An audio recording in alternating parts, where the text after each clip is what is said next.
All right, and we're live. Thank you guys so much for stopping by. Today we're going to have a fun conversation about the Pokemon bubble. Is it going to bop? Is it here? Is it real? But before we jump into all of that, make sure you leave a like, comment down below, subscribe. Really helps the YouTube channel. If you're interested in getting access to Pokemon, Magic, Yu-Gi-Oh, and much more at wholesale prices, make sure to check the link down in the description below for the wholesale program, or message me if you got any questions before you want to join. And then, of course, Alex, his link down in the description below if you want to watch him and his content and or join his breaks that he hosts on his channel.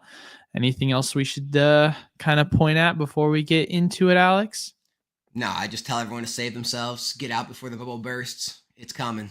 Yeah, the only thing I'll say, I guess, before we start is I made this announcement, I think, on last video, or I talked about it on last video, but as far as the wholesale program goes, we've got about 10 spots left, and then we're closing it. So once we hit 200, we'll be completely done, and we'll get back to limiting it. So I want to make sure, obviously, as we continue into the peak demand season, that we're going to do our best to get people as much product as available and not just, have an endless flowing amount of people. So if you want to get in, I don't like to make people FOMO because I always like to set up Discord calls just to make sure people are in the program for the right reason. But obviously, if you want to set up that meeting, I would do so sooner than later. But yeah, no, I mean, let's talk about it. Alex, before we do, can you lower your speaker a little bit? I can hear myself through the TV or through your computer a little bit. You just like to hear yourself talk, man. I was trying to help you out, but all right. Yeah, dude, I absolutely love it. I don't cringe when I hear my own voice. Do you do that actually when you listen? Do you listen to your videos ever? Or like when you're editing your videos, probably? Editing. Listen to this guy with editing. My bad, bro. I forgot. He just rambles for 30 minutes and doesn't stutter. No, I definitely listen. I definitely watch him through before I post them just to make sure I didn't say anything too stupid. Like I want to say like a little bit of stupid, but not too stupid, because you don't want to sound too smart or too stupid. You want to be somewhere in the middle, and that's where I usually try to keep it. That makes sense. I just have to edit certain parts out because I'm like, you know what? I made too good of a point. I gotta edit it because that just seems like it's not, it's got to be worse of a take than what it is. You got to do that every so often. Dude, some of the guys that like do the crazy edits in their videos and their whole video is edited and like all kind of different like pop-ups, and it's crazy to me. Like I don't know how they have the time to do that. Even if they're good at it, like just the time it takes to like try and go through that's wild to me. If I got to the point where I could pay someone to do it, it'd be cool to like have those kind of videos. But like to actually put in the time to do that, there is no way I could keep up with anywhere near the amount of content that I do if I was editing it. Well, I was about to say it's expensive and it's probably not worth it. You're probably losing money at that point. But Brett wants everyone to know it is Happy Stepsister Tuesday, so happy Stepsister Tuesday to all of you. Why are we shouting this out? Jeez Louise. All right, talk about today's topic here. So when it comes to the Pokemon market, I mean, if you guys are watching what's going on TCG Player, it's like insane at this point with everything going up. And we kind of touched on this last week when it came to things going out of stock. But like it's accelerated. I know that one of our main distros that we have in the program, we'll just refer to them as distro 2. They were the ones that had the majority of like leftover booster boxes available at a nice price. And it's gotten to the point where they've either continuously jacked up the price over the past couple of days, or they've started to limit it or even go out of stock. So booster boxes are now starting to thin up at distribution at a rapid pace. And then with that, the eventual transition, as we're seeing within our own program, as we've seen historically, because this is something that tends to be a trend, people tend to move to sleeve products. So that's kind of going to be the next thing. If you're and that's something I'd almost say from an investment perspective. If you're someone that's like, is it make sense for me to like invest in booster boxes at these current prices? Always check and see what the price of sleeve product are, because that's still something that can do well long term. There's still money in like sleeved cases, and that could be undervalued, whereas the booster boxes might not be as good of a value anymore. That's something I would definitely mention, because I remember when Lost Origin was going on a run and our distros still had like a heavy amount of LO sleeve that they were selling for like $345, $350 a case, and the resale value on eBay was like $700. Like it was some crazy amount, $600, $700. So it's like you can make money off that stuff while the set is performing well on the booster boxes. Just something worth considering. Yeah, and then we can talk about the conversation we had just before we got on. Like everything's going up. People are scrambling to get their hands on anything. I've talked in recent videos about Shrouded Fable probably being like the last like cheap, obvious play that's like still a very low risk play. And we were just talking, and Eli's like, yeah, even that's getting limited. And I'm like, what are you talking about? My distribution, has it at as many as you want at, this price. And he's like, I would check that. So I literally emailed my rep while we were talking, get an email back while we're talking. Yeah, we're limiting everyone to one case of Shrouded Fable. So now Shrouded Fable is on a limit order. It's out at some distributors. This is getting to the point that we're at the point of no return. People are literally just like foaming at the mouths to get their hand on anything that says the word Pokemon on it. They don't care what it is. They don't care which set it is. They don't care what product it is. If it says Pokemon, they want it. They don't care what it costs. If they got to chop off their arm, if they got to give you rights to their firstborn son or daughter, they don't care. They want the Pokemon. I mean, it's like, listen, I'm not saying go crazy and buy a bunch of Shrouded because Alex and I's opinion on the set as a whole. But as we've learned, a rising tide raises all ships. So it's like when it comes to Shrouded, the minute that I start to notice that certain distros had an open order and then they're limiting them, and then other distros are starting to sell out of certain Shrouded product, it definitely starts like raising the alarms of like, dude, is Shrouded going to start moving in price? Which if you look at TCG Player, it's gone up 20% in the past month. It was at $30. It's pushing 40, which might not seem crazy because it's still below MSRP, but it is still a return of 20% if you had gotten in at 30. So it's like, dude, there's opportunities even in the bad stuff, because once it's gone, it's going to be scarce and it will move in price. And we've been saying it all along. It's like Pokemon can't reprint everything, and everyone holds on to this belief that everything gets reprinted, and they're sadly mistaken. And we're at a point now where it's like they can't print enough of every new set to even quench the demand of the brand new sets that they're supposed to be printing. And now like Prismatic Evolutions is going to come out of the gate hotter than even Surging Sparks did. They still have to reprint Surging Sparks. Everyone wants more Shrouded, or not Shrouded Fable, Twilight Masquerade. People knew what 151. They didn't think the Paldea Evolved reprint was enough, or Restock was enough. Like people think that like we're just going to get massive reprints for every single set. It's all going to stay in print for eternity, and there's going to come this day where they're going to be able to buy it cheaper. The day has already passed. And we're playing catch up. And the fact of the matter is, you're not going to be able to catch up anymore. It's going to keep running away without you. There's too much money coming into this hobby right now. There's too much demand. And if you're waiting for anything to come down, it's just this whole big bubble. I mean, if it does become this big bubble and pops one day, it's not going to be anytime soon. And it's got a long way to swell up before it does. I mean, the only thing that's going to ever stop prices are the same thing that have always stopped prices, and that's just more supply coming onto the market. Because if you literally look at like 2021 and like the Logan Paul hysteria, sure, you can point to obviously the WotC era cards. A lot of them corrected, but a lot of them held their values. And more specifically, if we're looking at Modern, none of that happened. Modern just continued. I mean, if we're talking a bubble, like for Modern, this is a bubble that's been going on for almost 5 years now. Like that's an insane run where you had prices on like evolution boxes. I'm talking like XY Sun and Moon era start off at 100 in 2020 and then climb all the way up to 200 plus, and then 4 and then 5 and so on and so forth. We're going into 2025. Like I'm not saying a potential lead up to a bubble can't last a while, but I feel like this is kind of the same sentiment we hear all the time within other markets, such as the housing market, where people said in 2016, like prices need to correct. They need to correct. But it's like, dude, it's 2025 almost, and that still hasn't come. And at some point you have to ask yourself, like, is it coming? Obviously it's a little bit of a different landscape, obviously, in comparing the different markets, but both have the same solution, which is just more supply. And until that happens with either or, it's gonna keep going up. What's funny too is like people, this isn't like just Pokemon. It's like anything that's ever in demand in the entire world, people complain about. Like Taylor Swift blows up. Taylor Swift concert tickets are too much. Well, could that be because the stadiums only hold a certain amount of people and there's more than 30,000 people that want to see Taylor Swift in that town, and so the tickets get ran up? Could that be the reason? It's like, oh, well, you know, it's too expensive to see, you know, the Patriots, or it's too expensive to see that. It's just like, dude, it's too expensive for this concert or that game.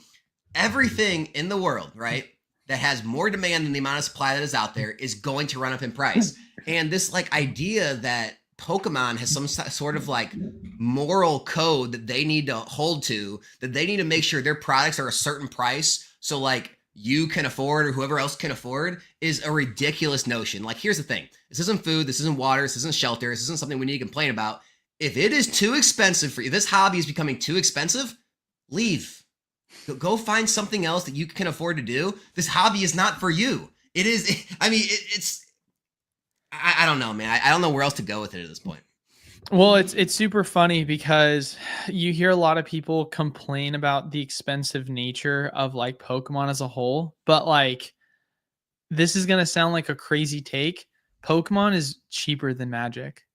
Like it's maybe you look at it from like the investment perspective, but first and foremost, imagine if Pokemon came out with collector boxes. Like, collector boxes are ridiculously expensive. And then not to mention too, there's a lot of times where like Magic will come out with certain sets that will not have the ability of you to a perfect one is like Commander Masters, which it flopped as a set, but like the base pricing for a lot of the boosters was like 150 plus. Like it was, and that was like wholesale cost. So Commander Masters was like ridiculously expensive. And then you also talk about it too, if we're comparing the games, like the playability perspective of Pokemon, you can go in and win worlds like we saw recently for like $45 versus most of these Magic decks are like half $1,000 plus bucks on average. So it's always funny to say because like people are all of a sudden complaining like, this hobby's getting too expensive. And you know, dude, here newsflash. There's always an argument to be made for that. But dude, Magic's been around for like 10, 20 years longer, and it's way more expensive. And it's one of the most thriving TCGs ever. Like, every hobby is expensive. That's the thing. It's not TCGs. It's like, here, your kid wants to go play golf? See how much golf clubs cost. See how much it costs to actually play around a golf. Your kid wants to play hockey? Go see how much hockey pads cost, hockey sticks, ice time. Your kid wants to go play like anything, like any hobby out there that other people want to do, and there's an industry around and it's a sport or something, it's gonna be expensive. TCGs is no different. Like, hobbies cost money. It's why they're hobbies. If you can't afford a hobby, then maybe you shouldn't have one. Maybe you should just sit at home and watch some Netflix. Maybe you can afford a video game and it costs you 50 or 60 bucks and it lasts you for months and months because you can't afford a hobby. Hey, not everything's fair in life. Maybe you gotta, I don't know, pick up an extra shift and a second job. I don't know if you want to be a part of a hobby, but this idea that just like a hobby should be open to anyone and everyone that wants to be, no, it's not how this works. Like, it's great that it was cheap for a period of time. Now it's not. There's nothing to like be upset about. It's just, these are the times of the market that, you know, other people do well, some people hate, but it's just normal. It's natural. Well, it's also crazy too, because it's like history repeating itself where, like, listen, if you're a business owner, it's one thing because you can't just sit on product that's not going to move and you're not going to make margins on. But like, this is an investment channel, right? It's talking about long-term investments.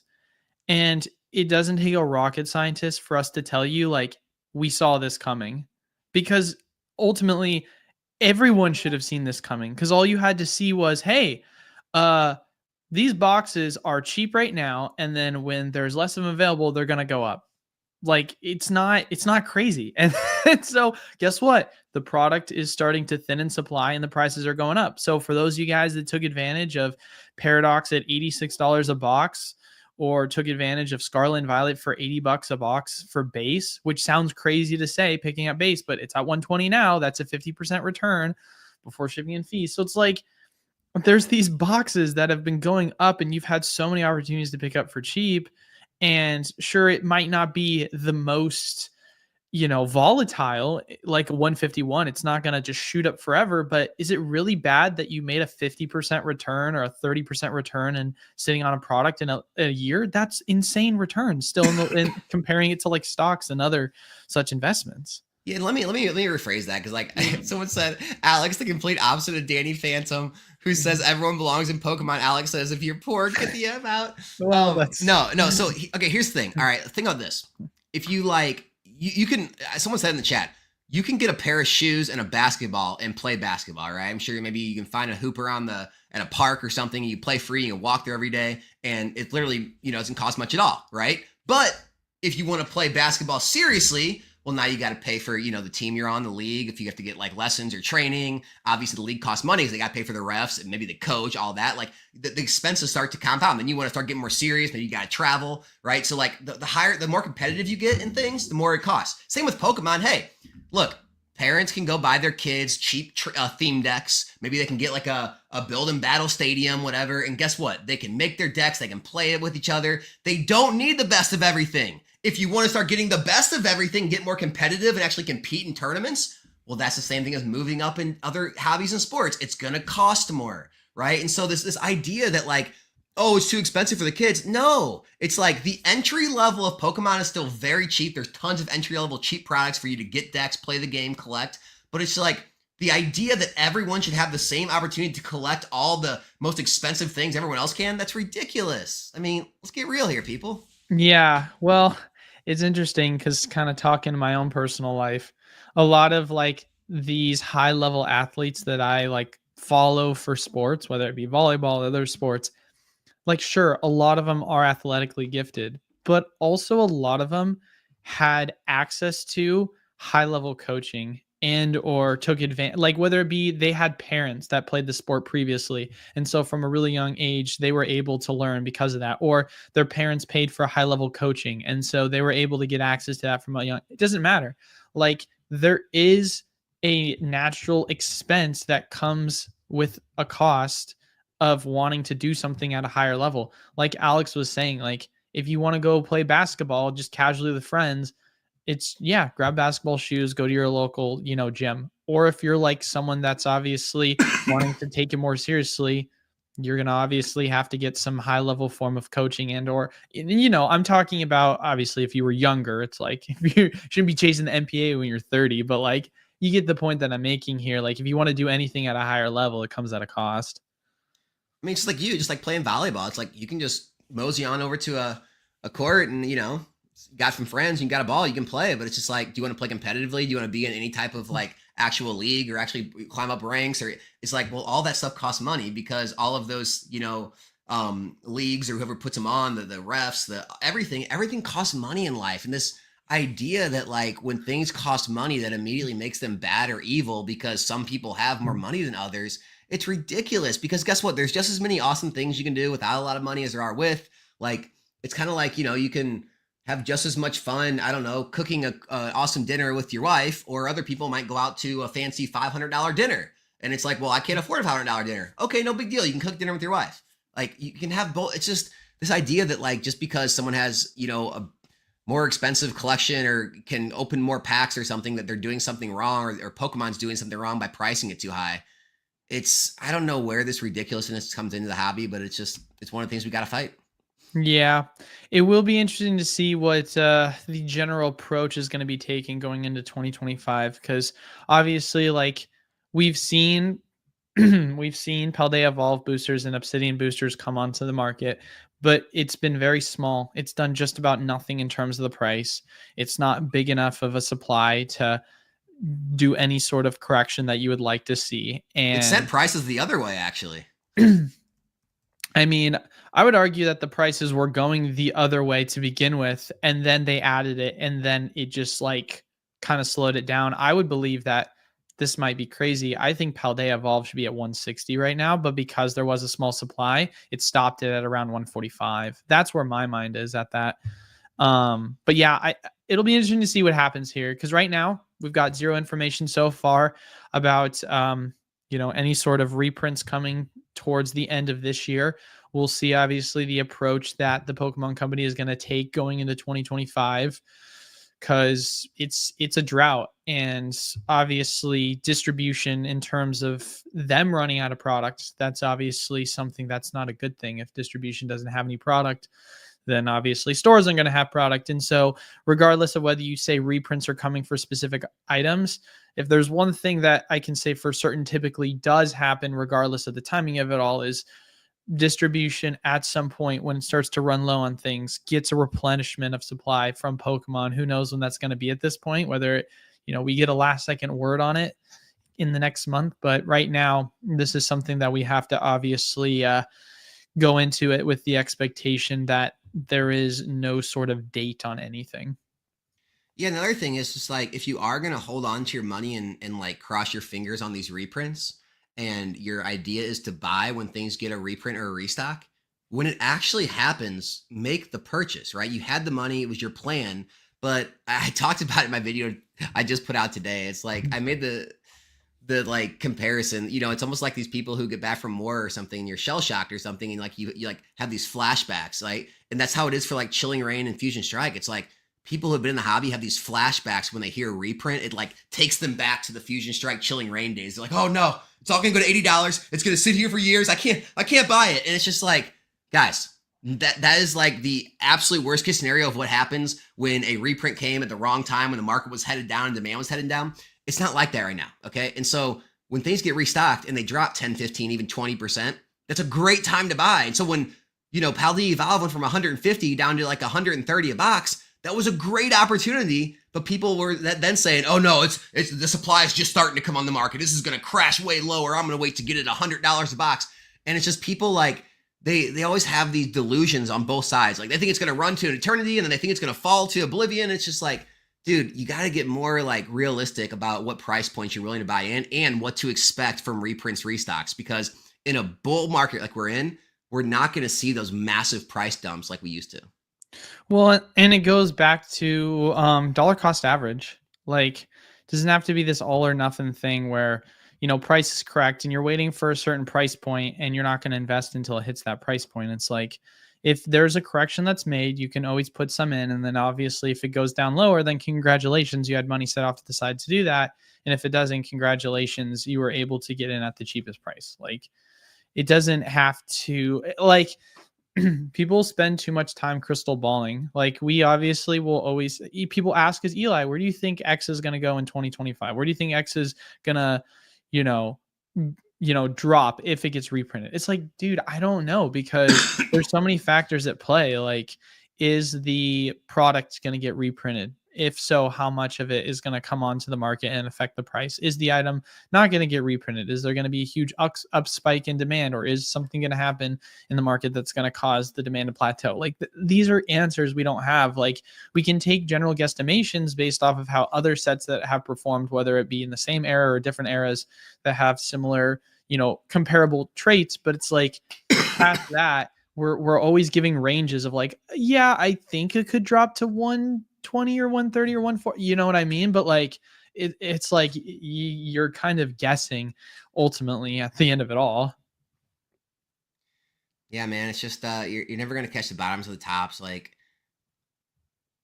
I think what's happening is we're in this stage where we're moving away from the old MSRP and the old retail price points, and we're finally setting a new one.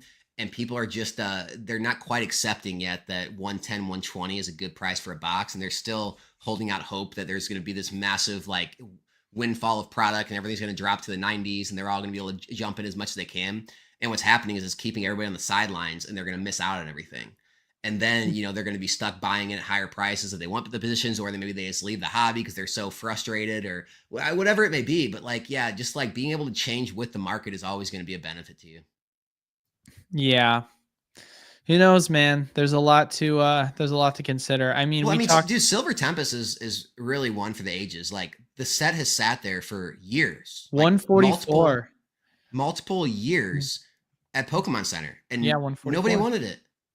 And now all of a sudden, like everybody wants it, and people are trying to like find cases, and they're buying it on TCG Player for 180, and it's just like, how did that happen within a span of a week or two? It's because people are just like they're so pent up, and they want to spend money. No, it's literally people get complacent, and I can explain this on like an emotional level because I've experienced it before. But there's a lot of times where there's certain things that you want to pick up, and then you say to yourself, oh, well, I don't think this item's going to move, so I've got time. And then you keep thinking that way. and then you have an opportunity for you to finally pick up that item, but then you say to yourself, well, it hasn't done anything since I first said I wanted to get in it, so maybe I shouldn't pick it up still, and I can put my money elsewhere, or I can come back to it later. And then by the time, the move happens, all of a sudden it happens and you missed out. And it's because it doesn't just, like, sure, there's a lot of times where there's signs and inclinations where like it steadily rises, and then you start to see like it happen. But when the move or the catalyst occurs, it usually is something that happens very rapidly, and you are going to have missed the boat if you didn't wait to a certain extent, right? It's not one of these things where it's like, all right, guys, we're going to give you a 1 week notice before, silver goes to 200. It's like, no, when it goes to 200, there's some catalyst that typically triggers that causes that price to go up. And you can't really predict that. You have to, of course, have been patient and at least sat for a little bit of time so that you would have made the move preemptively before it actually triggered. Yeah, and then the other thing too is like people always use this term of obviously the whole "I'm gonna wait" thing's a meme at this point. I'm gonna wait, but people also always use this phrase of like, well, I'm gonna put my money somewhere else. In the meantime, it's gonna do better. I have time for that. It's just like I'd love to like start putting people on the spot and say, all right, what product are you putting your money in? Because I just want to have the date down, and I want to know exactly what you put your money in back, 5, 6, 7, 8 months ago when 151 UPCs were sitting at Costco, and me and you sat here on these live streams. You can go back and watch the old ones, and we pleaded with you guys to buy $90 UPCs at Costco, and everyone was like, I don't know, they seem everywhere. We're gonna wait. There's other things to buy right now. It's just like, well, there went over 150% gains. Why didn't you buy those? And what did you put your money in instead of that you thought was going to do better? That's my question. And same thing with Paldea Evolved last year. Same thing with, you can go on and on and on with this. And it's just like everyone always has a better option, but they never actually tell you what that option is. They just say, I got other places to put my money right now. I'll come back to that. It's like, where are you putting it? What's better? Correct me if I'm wrong, but is base set the only set that's not above 130 now? Or actually, where's Paradox? Paradox is 125. Okay, so Paradox and base are both at 125, but every other booster is Stellar, dude. Stellar is now 134. Dude, I got more heat for talking up Stellar than any set since I forget when. Dude, I got so much heat for trying to talk up Stellar. Everyone's like, such a trash set, Alex. You're trying to create unnecessary FOMO, all this stuff. And here we are. Like I said, Stellar's going to be 120s to 130s. Well, the biggest thing that I got pushback for with Stellar, because I was someone that was a believer of Stellar. I wasn't saying it was going to be a surging set, but the hate that I saw a lot of people complain about was they were like, it's too small of a set to do well. They were like, the set doesn't have enough IRs, it doesn't have enough SIRs, like it should have had a Lapras chase card, which, don't get me wrong, I definitely think it should have, considering Lapras is one of the main characters in the set. But like, it wasn't something that justifiably, in my mind, made it to where the set wasn't going to be one that could still perform well. Because I think that the Squirrel and the Bulbasaur are really cool cards. I really like them. I like the new border designs with the Tropicos. Like, I like some of these cards within the set. Sure, there's not a ton of them, but like, it's a set that I personally did enjoy the theme of it, and so it just kind of seems like one that was like a necessarily, like, not necessarily like one that's going to be volatile, but it felt like a safe pick. Yeah. No, I mean, right now, it's not that there's not like safe picks out there. It's just there's not a lot of obvious choices left. Like, there's not a lot of obvious 100%. like, where it's like, that they haven't already ran up, or there's like a really highly geared risk to reward ratio. Like, the only one I could really think of is Shrouded. Like, there's just so low risk where you can buy cases under $300, and the risk is like on the upside. It's not that there's like a huge amount of reward. I'm not saying they're going to go to like 60, 70 in ETB, but there's more reward there, I think, left on the bone than there is risk. So like, that's the only one I can really think of. Everything else is just like, here's the thing you got to think about. You buy SV base or Paradox for 125. If they go to 145, 150 and stall out, and you're not in this for the long term, you got to sell it. Well, now if there's shipping and fees, you're right back down probably to your 125, and it's just like, you're not going to make any money. And so that's the hard part right now, buying into a lot of these boxes at these higher prices. Yeah, you might disagree with me on this take, Alex, but I'm personally not looking at buying any boosters at this point for like No. Scarlet and Violet, and not because I don't believe in them, but hypothetically speaking, if a reprint happens at some point, you're much more vulnerable than if you had gone a month, 2 months, 3 months ago and picked up most of these boosters when they were close to wholesale pricing. Because at least then, if you said to yourself, like, if a reprint happens, that's fine. If prices go up, I'm going to be right back at my entry point. I won't have lost money. My opportunity cost is not going to be, you know, destroyed. But it's like, if you pick it up now, and something does happen, and I'm not saying it's going to happen for, I don't have a crystal ball. I can't predict which sets are going to get reprinted, but like some of these sets will get reprinted. Don't know which ones, but I don't want to be caught holding the bag, buying into this like kind of, you know, upwards trajectory. And then all of a sudden out of nowhere, Pokemon announces they're reprinting certain ones. And then now I'm in the red. Like, sure, I guess you could say to yourself, like, okay, well, if you made that argument with Evolving Skies, then you obviously would be kicking yourself. But it's a little bit of a tough situation because right now we haven't seen really anything yet come from Scarlet and Violet in the same way as we did with Evolving, where Evolving did have a reprint. Sure, it was a small one, but it was one to where it was small enough to where we could still say, hey, this is it. This is your last chance to get in. You might think there might be one coming, but this is an opportunity that you should still take advantage of because the price has been reduced by $70. Like, it's a little bit of a different kind of situation how I'm looking at it.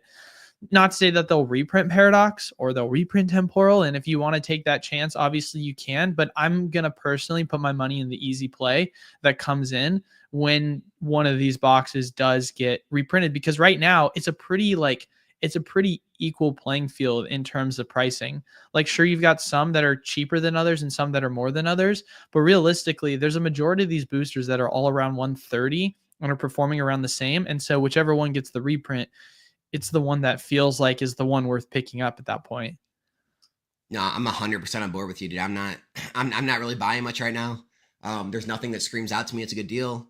It's not that they're bad deals. It's not that they're not going to do well in the future. It's just I have my positions. I don't want to dollar cost average up on my positions to get into higher positions. And so I'm just sitting on cash. And unfortunately, I think a lot of people are doing what we're doing.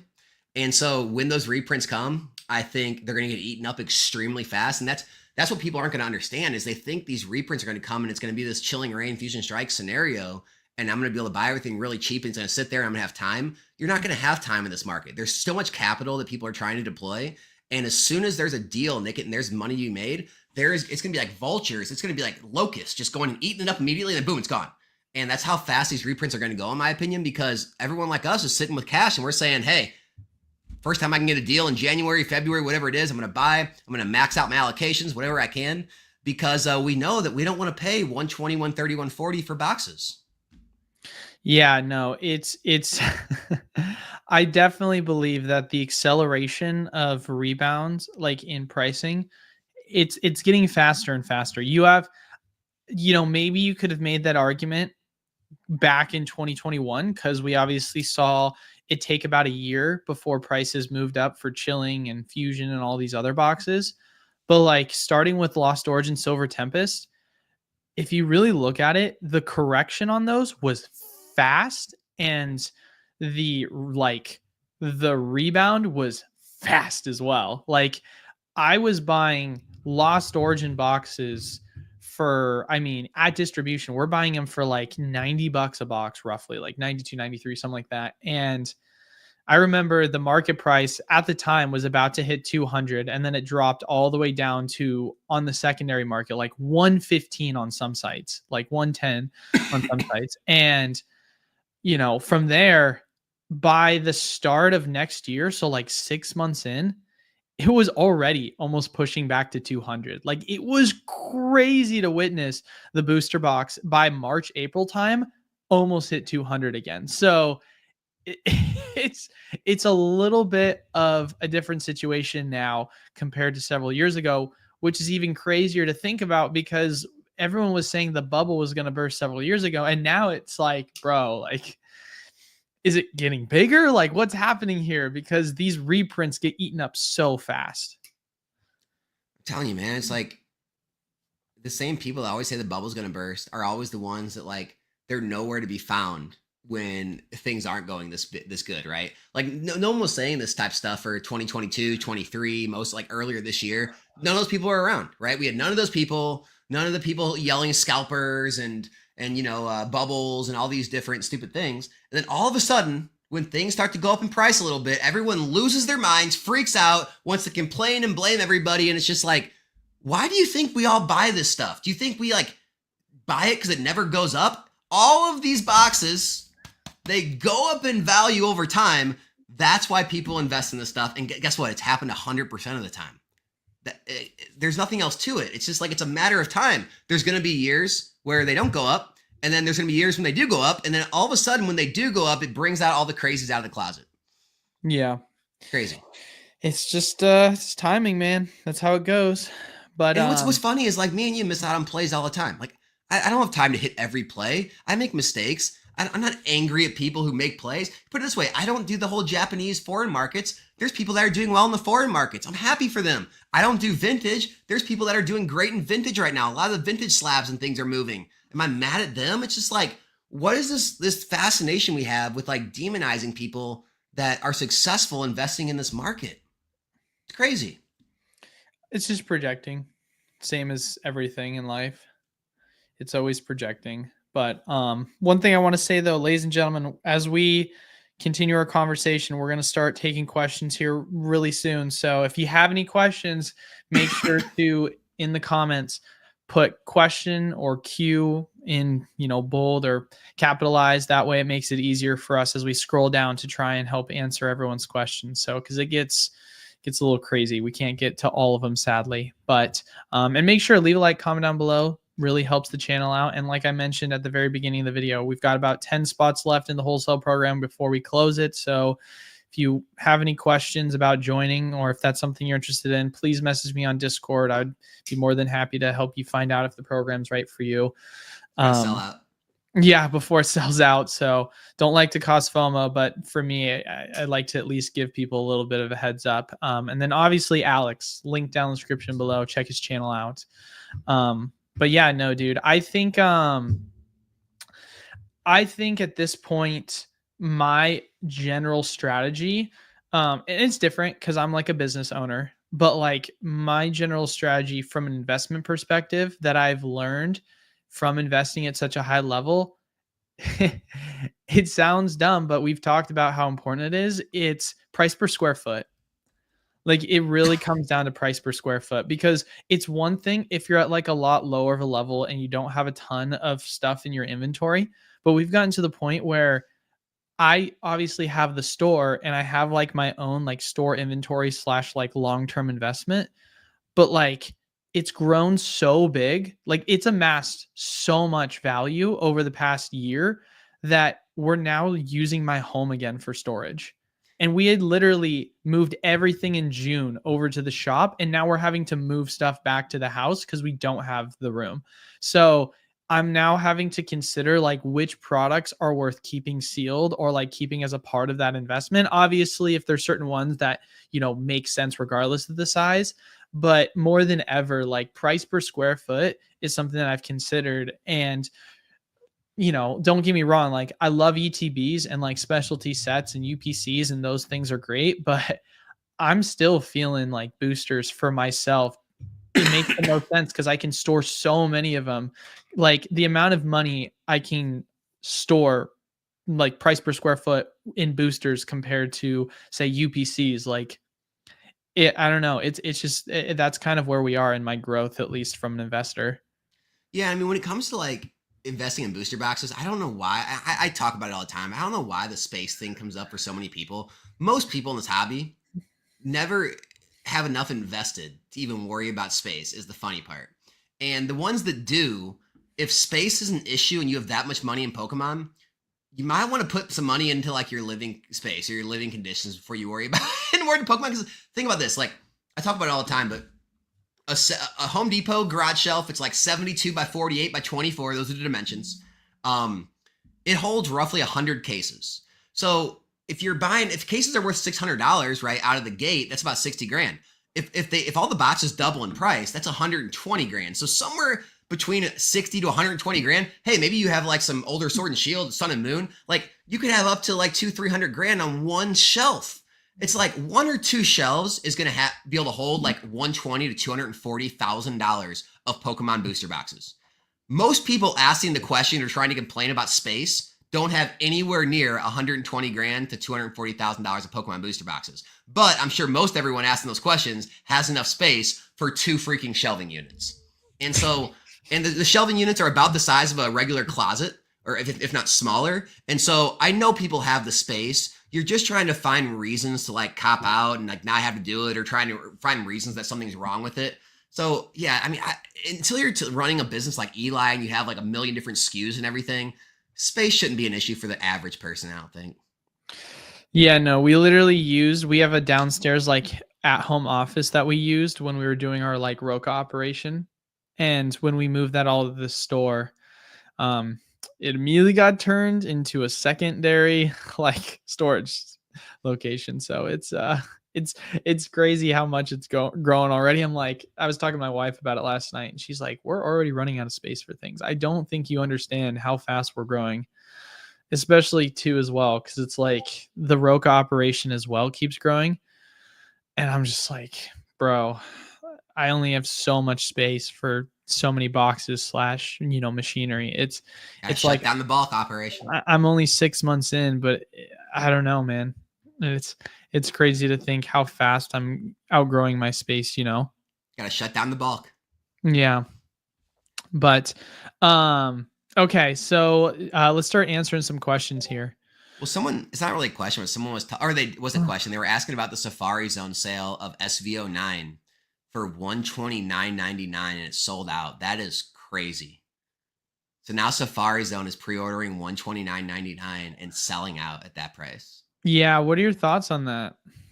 So I actually did buy into the first Safari Zone sale when they put it up a while ago. I did get I don't even remember now, 5 or 10 cases at $100 a piece a box, so $600 a case. That's all I bought. I'm not going to buy any more because obviously I'll get some from, I'm in Eli's program as well, and then I have my own distributor I'll get some from. So I'll probably just try to get some product that way, then keep those. I'm probably not going to pay as much as $130 right now, but if that's what the market is at when I need product for breaks and I run out, I'll probably have to. It's just too early to try to predict what the market's going to be at. And like, I mean, we don't even have Prismatic yet. Like we're talking months and months away. I'm not going to lock up my money that long for more product. Like first of all, when I bought from Safari Zone in the first place, I didn't realize I've never bought a pre-order from them that far out. I didn't realize they took your money even though it was that far out. Oh right? Yeah. And so I'm probably not going to pre-order from them because I don't want my money held up that long. That's crazy to me. So that's another reason I probably won't buy from them pre-order. But like, yeah, if you can get pre-orders in for decent prices and they won't take your money until around the time it's released, great. If you have to lock your money up for months, that's where I don't know. Different story. Well, I mean, and that's kind of one of the big things that we, talk about within the program as a whole. Like we always say to ourselves, like, how much do you value your time and the liquidity? Because ultimately, I mean, I remember back during like Paradox, we'll say, for example, they were selling booster boxes for the same price that we were here in the program. And I was like telling people, yeah, but like, do you want to take 3 months of that funds and have them be locked up? Because that's not something we do. We don't sit here and take your money. Like we wait until 2 weeks before set release. We ask you for your money and then we charge you then and there. It's like within the whole, like the pricing model of how things are run with Safari Zone, they're literally, and we've said this before, they're using interest-free loans off of pre-orders. Like they're taking your money in advance and using that as a way to leverage future payments and or product investments. So that's something that's always worth considering. And then of course, another thing also worth considering, which is even crazier, is that they obviously are the ones that are in control of the prices. They're going to always adjust it based off of how they see fit. And so this isn't one of these instances where they're going to be, sending up pre-orders.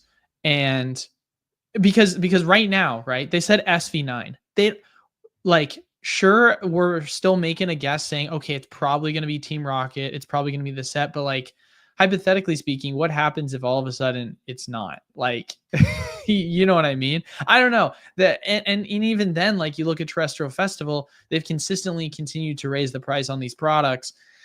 It's like you can obviously say to yourself, like, yeah, it might be worth the money, but is it really worth the money? You pre-ordering a product so far out in advance at such a higher price, like, sure, it could be, hindsight's always 2020. You never know. You could nail it on the head. It ends up being the Team Rocket set and you bought it in at 130 and it's 200 by set release. But like, you know, that's a lot of hoops you're having to jump just to kind of, you know, get some value. I agree, man. I do agree. Another question that we will take here. Let me jump to it. Sorry. I went a little farther back. Most people usually start asking questions early on, but I guess not this time around.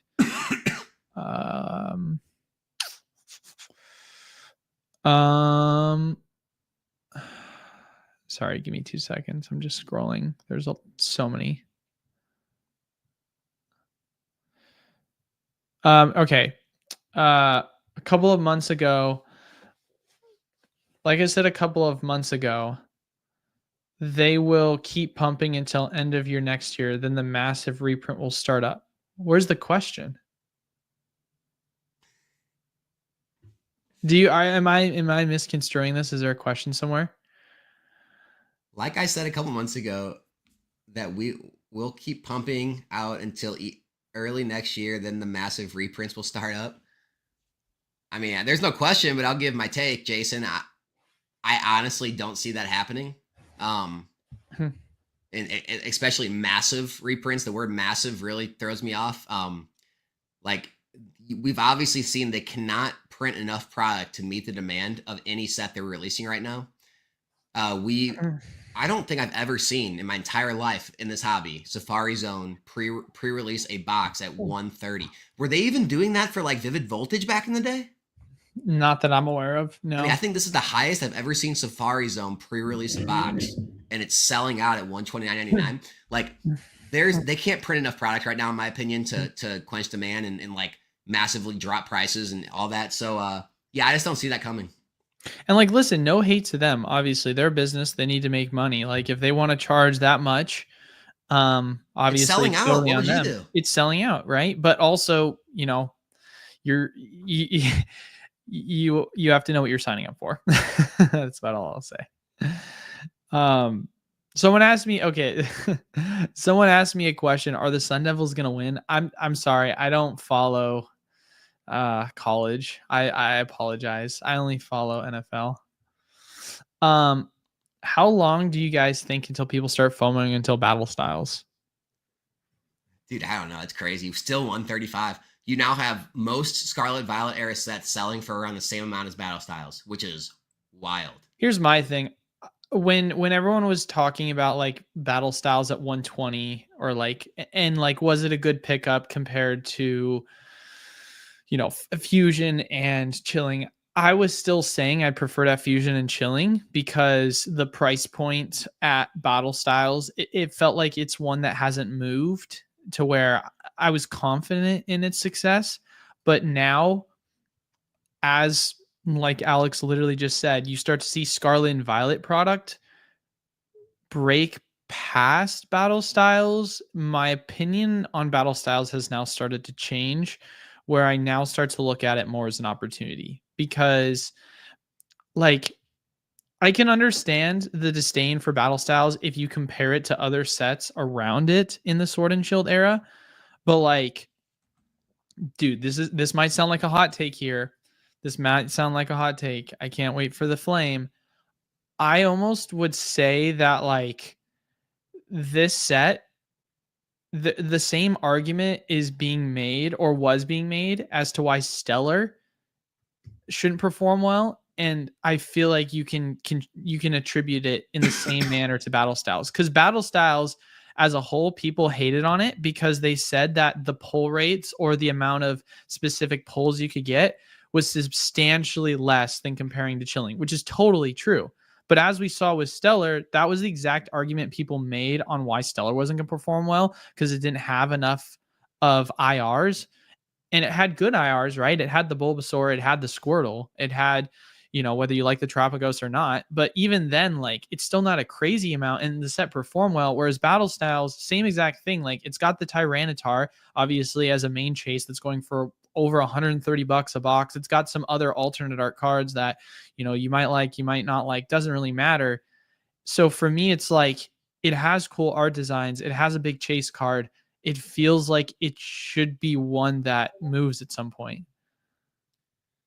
Feels like it should. I mean, if any time, it should be now. Like, with everyone just like trying to find anything and everything to put money into right now, it's really strange that money hasn't moved back to battle styles. Maybe now, since Silver Tempest has went on its run, people may go back to battle styles. But here's the thing.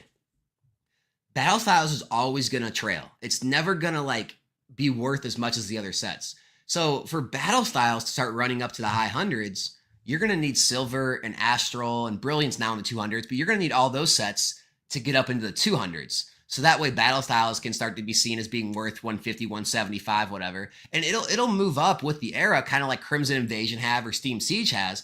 But I just doubt it's ever going to get up and be like alongside the other ones, because people are always going to say, well, if battle styles is this much, I'll just buy this box instead. Yeah.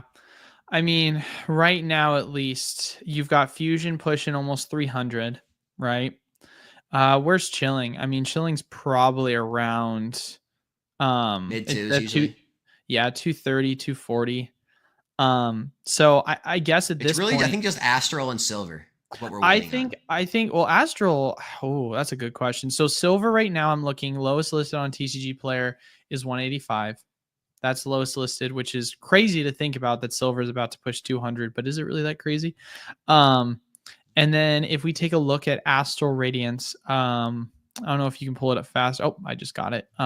Astral Radiance is selling for 185 as well. So I would like to think that by the times, I could be wrong, right? Crystal ball. By the time that Silver and Astral start to hit 200 is when you'll start to see battle styles make a move closer to 150, 160. That at least makes the most sense. I agree. I mean, we're even seeing Darkness Ablaze and Vivid Voltage make moves right now. Darkness Ablaze is officially over 160 a box again. So the lowest list right now is 150, 199 plus 15 shipping. Then it goes to 150, 495 plus 15 shipping. I mean, it's literally like a 165, 170. I mean, we actually have a sale at 180. Like, this is going to be $170 plus booster box. Darkness Ablaze. And we don't have to argue about this. No way you're going to tell me Darkness Ablaze doesn't have less than Battle Styles has to offer. God, I can't remember. What was it again a while ago that we had made a conversation about in comparing which was going to hit what price first? We had like a whole long debate about it. Vivid's at 150, 152-ish. I can't remember what it was though, but we had a conversation about Darkness specifically because I felt like there was movement. I mean, you know me with Darkness. I kind of smile a little bit because I'm like, bro, I hate the set, but man, I saw this coming. Like, it just made sense to me. I can't remember. There was another box though that we were looking and we're saying, what do we think is gonna go up to first? But anyway, Vivid. That's besides the point. No, because I was, I don't know, actually. It could have been. I'll have to go back and look. But yeah, no, Darkness, I mean, listen, I will keep saying it. I will continue to say it. Darkness, terrible set. Obsidian Flames, terrible set. Doesn't matter. Doesn't matter. It's how it works, man. It's how it works. It's just going to move. It's deflation. And it's an older set, too. Like, it's not like a crazy amount of an older set compared to Battle Styles. 4 years. A year old from Battle Styles, it makes a difference. Yeah. It makes a difference in movement. Someone asked me a question about if we're working on the website still. Yes, we're still working on the website. Everything that's run through the wholesale program is run through our Discord. I'm on the hunt for Surging. The man is going crazy every day. The man is beyond now. I don't think a restock or reprint is going to matter. Your thoughts? It will matter, 100%. It will matter because we've seen Brilliant, we've seen Evolving, we've seen Lost Origin all be at $200 a box and all go down to the low 100s. So for me, it will matter. It just depends on the size because the size, let's say Surging stays at 210. If they like print it in the same way in which they printed LO and ST, I could see the price of the box go down to 130 for sure. Which 130, it's not going to be wholesale, but Dude, come 130 on. is going to be fantastic if you can get it at that price. Like, I'm not as optimistic as Eli, but I think it's gonna drop. But you don't 130 think seems you don't think if the price was the price it is right now, you don't think it would hit 130? 130 seems a little Dude, optimistic. Lost Origin hit 110 and it was at 200. Dude, I'm saying if we had the same printed size. no, but Eli, you're comparing reprints in a bear market compared to a bull market. What do you mean? 2022, 2023 were terrible markets for Pokemon. And that's why Chilling Reign, Fusion Strike, and Lost Origin, Silver Tempest, all those reprints hurt so much worse, is because there wasn't as much demand. With this amount of demand, and everyone knows that all the stores know how fast they can move the product, I don't see that happening. 2023 was a bull market. Not really. Nothing's like it is now. Like, dude, 2023 was the year where Fusion, Chilling, and all these other boxes, including Sun and Moon era, all went up insane in price. You can say that Scarlet and Violet sucked, but like Sword and Shield era, there was an insane amount of demand, especially too because 151 had just come out also, and there was an insane amount of hype for that. Same with Crown Zenith.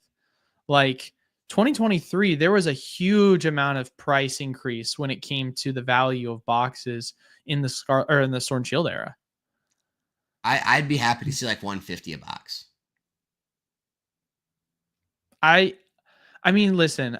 Now here, look, maybe like some weird Hills Wholesale Gaming or some like independent website, but I expect to see 150 eBay TCG player. I mean, how about this? Maybe we'll change it. Evolving Skies. When Evolving Skies was at 200, it had a small reprint, not a big one, a small reprint, and the price went down to 125. Yeah, but I'm telling you, dude, anything after like late 2021 is bear market. I mean, that's why all the reprints hurt so bad. I guess. I mean, who knows, right? Who knows? But like, maybe I guess I guess where the difference in how we're looking at things is I'm giving examples from 2021, 2022, 2023.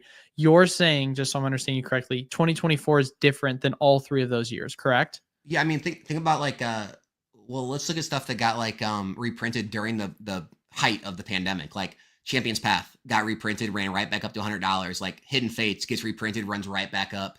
Like a lot of the stuff that was reprinted during the pandemic and came out did extremely well. Like Vivid Voltage, everything that got reprints towards the end of it and after it all got crushed because all the demand was gone. So like after this whole cycle's over, like in a year and a half, 2 years, whatever, when we start getting reprints, then those sets are going to get crushed. Anything right now in the height of it, no way. I don't see it. I guess it is I guess that is something to look for. I will obviously consider that. I mean, we'll see what ends up happening. Like even Shining Fates, like it was doing great until it got the late reprint after the whole pandemic thing. It's like anything that got the late reprints after the demand left and everyone left and Logan Paul was gone and all that, that's where everything got crushed. It didn't get crushed until then. The only reason I would slightly disagree with you is just because I would not consider 2023. Like, if you want to talk 2022, that's fine. But like 2023, we saw Chilling and Fusion hit over 200 a box. So that's where for me, it's like, it's really tough. And we saw Sun and Moon, not only alt arts, but also booster boxes go crazy. So for me, that's where it's hard. Like you can say that with 2022, like I can totally see that, because it was right after, like you said, COVID started to open things up. But like when Sword and Shield and Sun and Moon era boxes started to go crazy in price is when I was like, okay, like things are 2023 is. But dude, pull up the chart for Fusion Strike. Fusion Strike booster box. Hold on, give me a second. TCG players showing that it didn't hit that stride until 2024. Hold on one second. So if I'm looking at the yearly, So yeah, so in okay, maybe I should clarify what I mean by that. What I mean is like, how do I want to say this?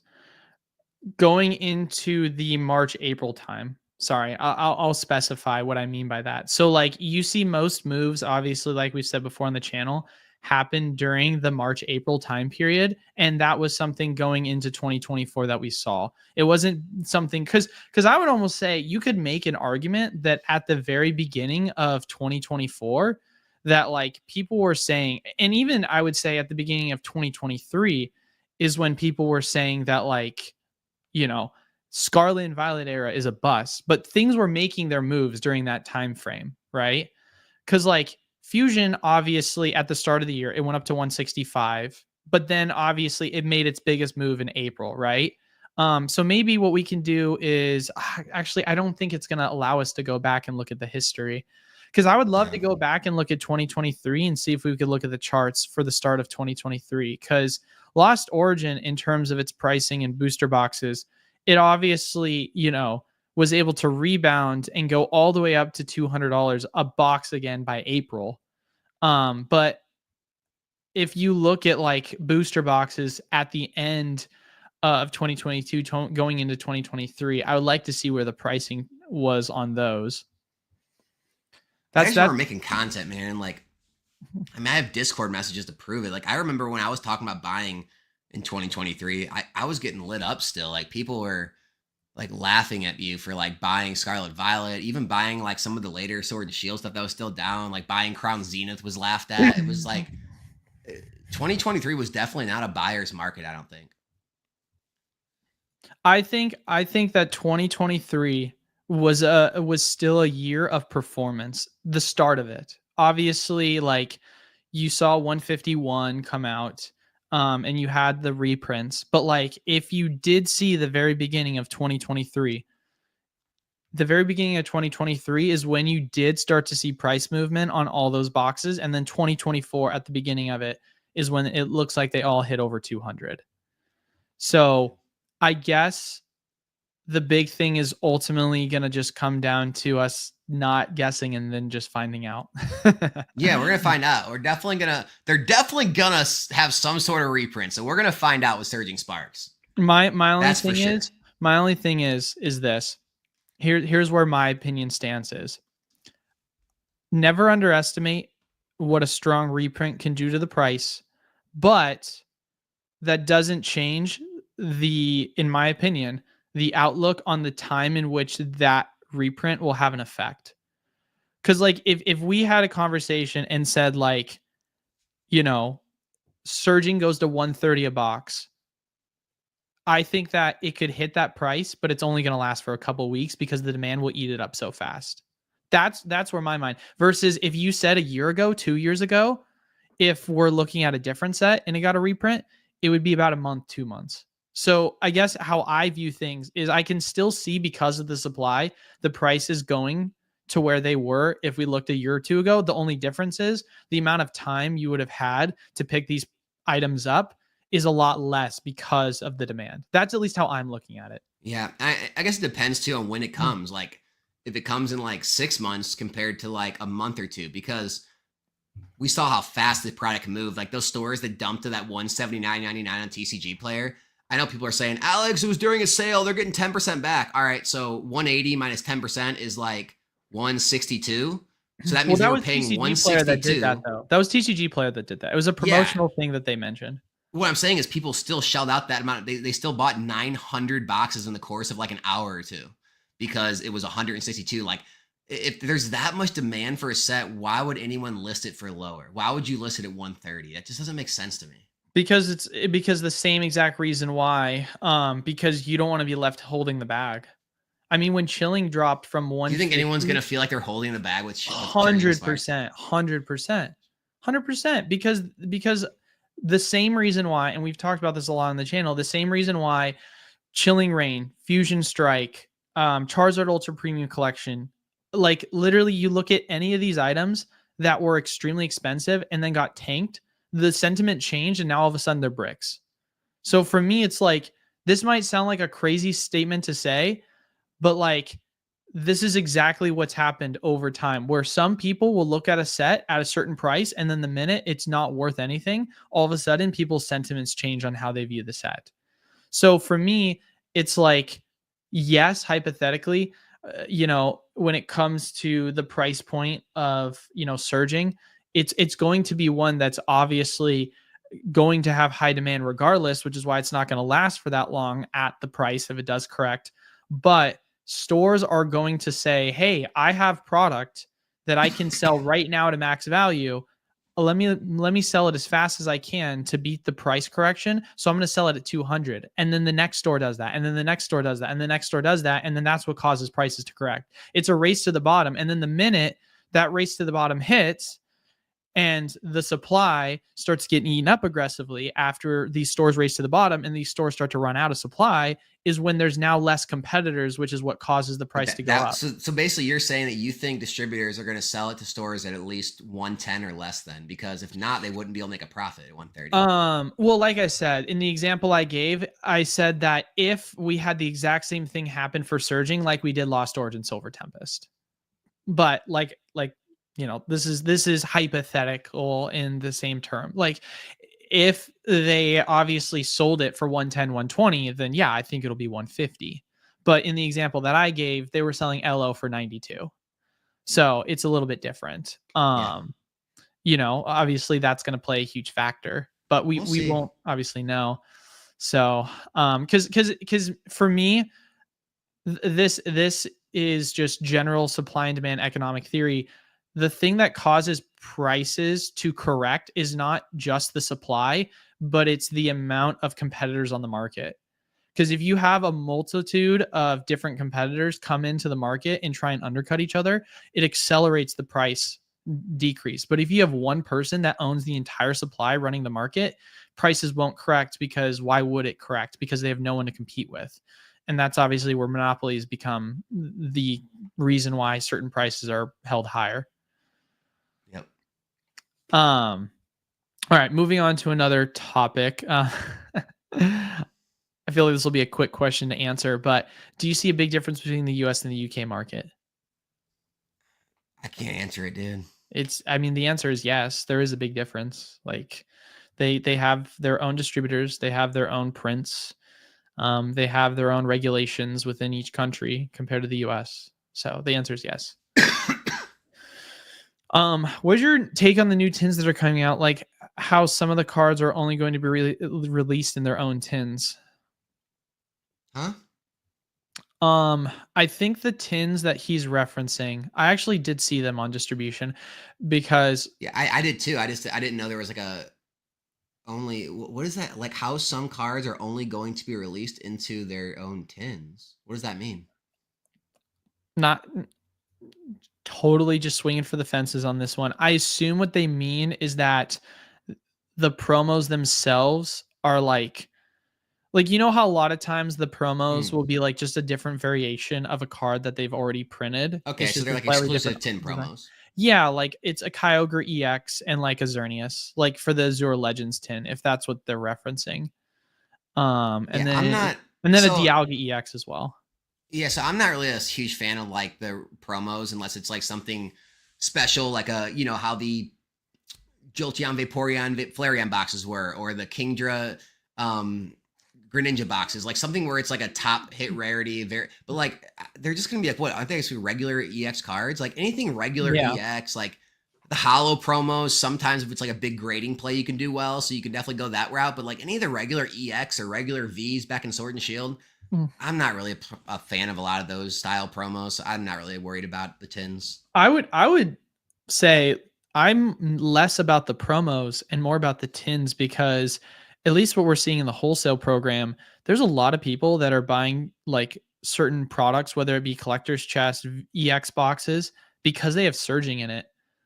And so for me, if you really want to Eli, they're just buying anything they can get their hands on because there's nothing else to buy right now. I mean, yeah, but also this was before, like this was like a month or two ago when surging was like skyrocketing, and any way you can get your hands on it, you could.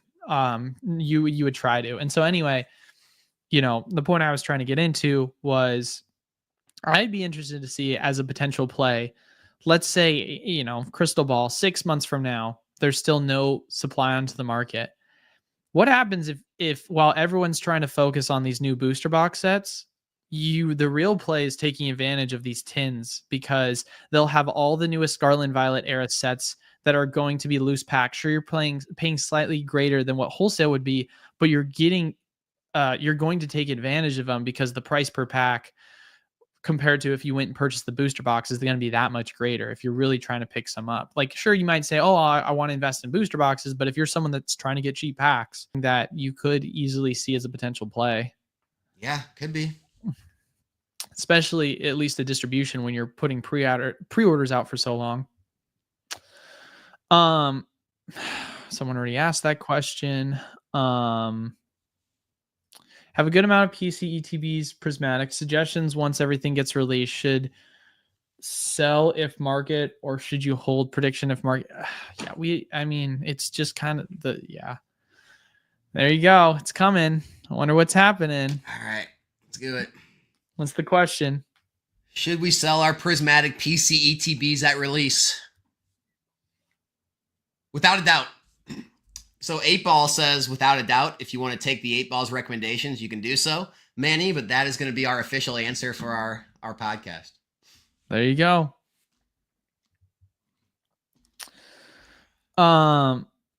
Question, sorry if asked, what do you think about Forge and Fire pre-ordering rockets, booster boxes, and MSRP, and doing so with no 100% confirmation? Did you actually hear about that? No. So Forge and Fire put up pre-orders for the next SV set, and they said that it was going to be Team Rocket because it had the Team Rocket logo, and then they had to take it down because they obviously didn't confirm that it was Team Rocket, and they had to change it to say SV9 because they were trying. Fire has been around a long time. That's a big mistake for them. It's a big mistake, but as with all mistakes, people will have short-term memory on it and forget, and then it won't be a problem. Yeah. They're going to take flag for it for a little bit, but like there's been so many things over the past 4 years I've heard Forge and Fire take flag for, like insane amount of things, and they're still kicking. Like, people don't care. Like, sure, it's a mistake. They're going to have to pay the consequences for it, whatever that looks like now, but it's like, it's whatever, man. Like, they messed up.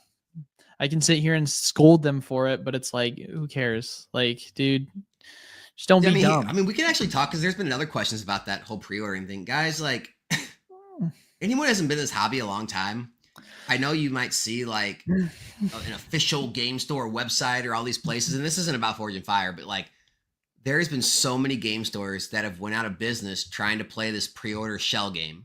And Pokémon's talked about it before. It's this shell game of they don't have the capital, right? None of these game stores really have a lot of capital. What they do is they constantly bring in pre-order money, and then they'll pay for the product that's coming out with the pre-order money. And then when that other product that got pre-ordered comes in, they're using the money from the other pre-orders to pay for that product. And they're constantly kicking the can down the road, where eventually when the demand starts to fall and people aren't buying all the products and they're not selling out anymore, they start to have this backlog of inventory. And now the bills are coming due for the next set, and they need the money, but they don't have it because it's in inventory and they already took the pre-orders from the other set, and it becomes this big mess. And that's how you'll see game stores go out of business. And we've seen multiple go out of business and just not give money back, just disappear without a trace. We've seen, obviously you hear about pre-orders getting canceled all the time for a number of reasons. Like, there are so many issues that you get into when you deal with pre-orders, whether you be ordering them or taking them. So just be careful, understand the risks. Don't go all in on pre-orders. And also don't like, pre-sell your pre-orders because you think they're confirmed. Like, you always see this stupid stuff on eBay, like, confirmed pre-order. Confirmed by who? Confirmed by some other store that guaranteed it to you because they think they're going to get more from distribution. The pre-order game's a mess until you have it in hand, or it's in shipping, or you have like 100%. I don't even know how you get 100% confirmation. Just make sure you have the product before you pre-order it a lot of the time, or you're going to get into trouble. That's all I got to say.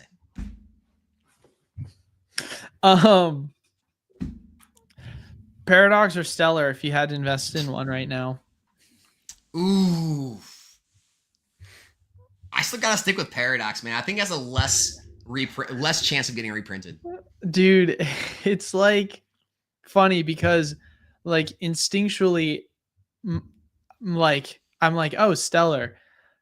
But I think Paradox could do better long term because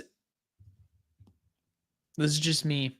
But I think that because there was so much supply of Paradox compared to, I mean, Stellar had a lot, to be fair. Stellar also had a lot from its initial wave. But like, I don't know. I feel like the Roaring Moon's undervalued. I really do. Like, I think it's a cool card. Like, I'm not saying it's the Groudon, because obviously the Groudon's my favorite card. But like, I You know what's think that funny about Stellar Crown though is huh. that I ordered like 20 or 25 cases from you, and I ordered some. Anyways, like I thought I was gonna be stuck with like cases. I'm like, oh man, people aren't liking this set. I didn't know it was gonna be like a unloved set, and I'm at the point now where I'm having to order more Stellar when I can find it for breaks because it got over ripped, and I'm actually left with less than I wanted, and so it's crazy, man. You just Stellar Crown's got some love. Oh man. I like Stellar or I like Paradox as a set more, but I think Stellar will do better long term. Do you really? Yeah, Just the I Squirtle and Bulbasaur are that strong. it's dude, it's the Squirtle and the Bulbasaur. I hate to say it, but like, and I hope I'm wrong because like Roaring Moon and Groudon, I think are fantastic. Those cards are great, but also like the Bulbasaur and the Squirtle are so But it's strong. not just those. It's the Altaria, the Garchomp, the Iron Valiant, the Dude, you're preaching in the choir. I know, I agree, but like, who doesn't like the String Cheese Goldango? yeah, well, you lost me. Yeah, I want to say Paradox really bad. I do. I really want to say Paradox really bad, but like It's a good question. It's a it's good a it question. is a good question. It is a really good question because it's close for me. It's really close for me. The only fear I more or less have with Paradox, and this might sound like a dumb fear, is like once the set goes out of rotation, it takes a huge hit because of the Or even Vessel. competitive. Yeah, exactly. Because the set has a lot of really good competitive cards. Like I talked about it on last stream, it is the second best set to open from a price per pack perspective because of how much value you're getting out of competitive cards like Earthen Vessel, the Hariyama or Iron Hands EX, the Counter Catcher. Like there's cards that will literally give you a really good value price per pack. Um, in terms of what you're opening. So once that goes away, that kind of changes the value perspective. And it really has to come down to will the cards go up? I would like to believe they will. Don't get me wrong. Like, I think that Roaring Moon and Altaria are undervalued and will go up, but to what extent compared to Stellar will that make a difference? So, that's kind of at least how I see it. Is there any updates on Lego distribution? It's a good question. So I had mentioned in the wholesale program a while ago that I was looking into Lego distribution. So I'll say this: we have Lego distribution. However, it's brutal, bro. Like I talked to Alfred about it. He's our mod in the program. Dude, Lego distribution is cutthroat. You think Pokemon is cutthroat? Lego distribution is worse. And I think what makes it even worse than that is it's the price to ship. Because I went through and I looked at a list of like 20. I straight up went through and looked at a list of 20 different items. And I'm not even kidding you. Amazon was either the same exact price as cost or slightly cheaper, which is what makes it so difficult because at least with Pokemon, when I go and look at what I'm paying compared to what the market's paying, sure, after shipping and fees, I'm losing money on certain items, but at least before shipping and fees, it's worth more. Whereas with Legos, I'm losing money before shipping and fees. So it's like I'm losing even worse. So that's where it's like, dude, it's hard for me to say that because I talked to the people at Lego Distribution, and so they have an actual distributor that's like a sanctioned distributor in North America. And what you have to do is you have to spend at least $150,000 with them within a given year. If you do, then you get access to Lego Direct distribution. But from what they informed me, it wasn't that crazy big of a difference in pricing. And so even if you say to yourself, like it's a 5% difference, that's still 5% cheaper than like what you're going and being able to buy it from Amazon for with free ship same day. So it's really, do you want to spend 150K losing money just so that you can go get it directly from distribution? I don't know. Maybe people are on board with that, but it just feels like because of how much Amazon is selling it for, and then you add shipping into it, it's really tough. And I love Lego, so it makes it frustrating for me to say that.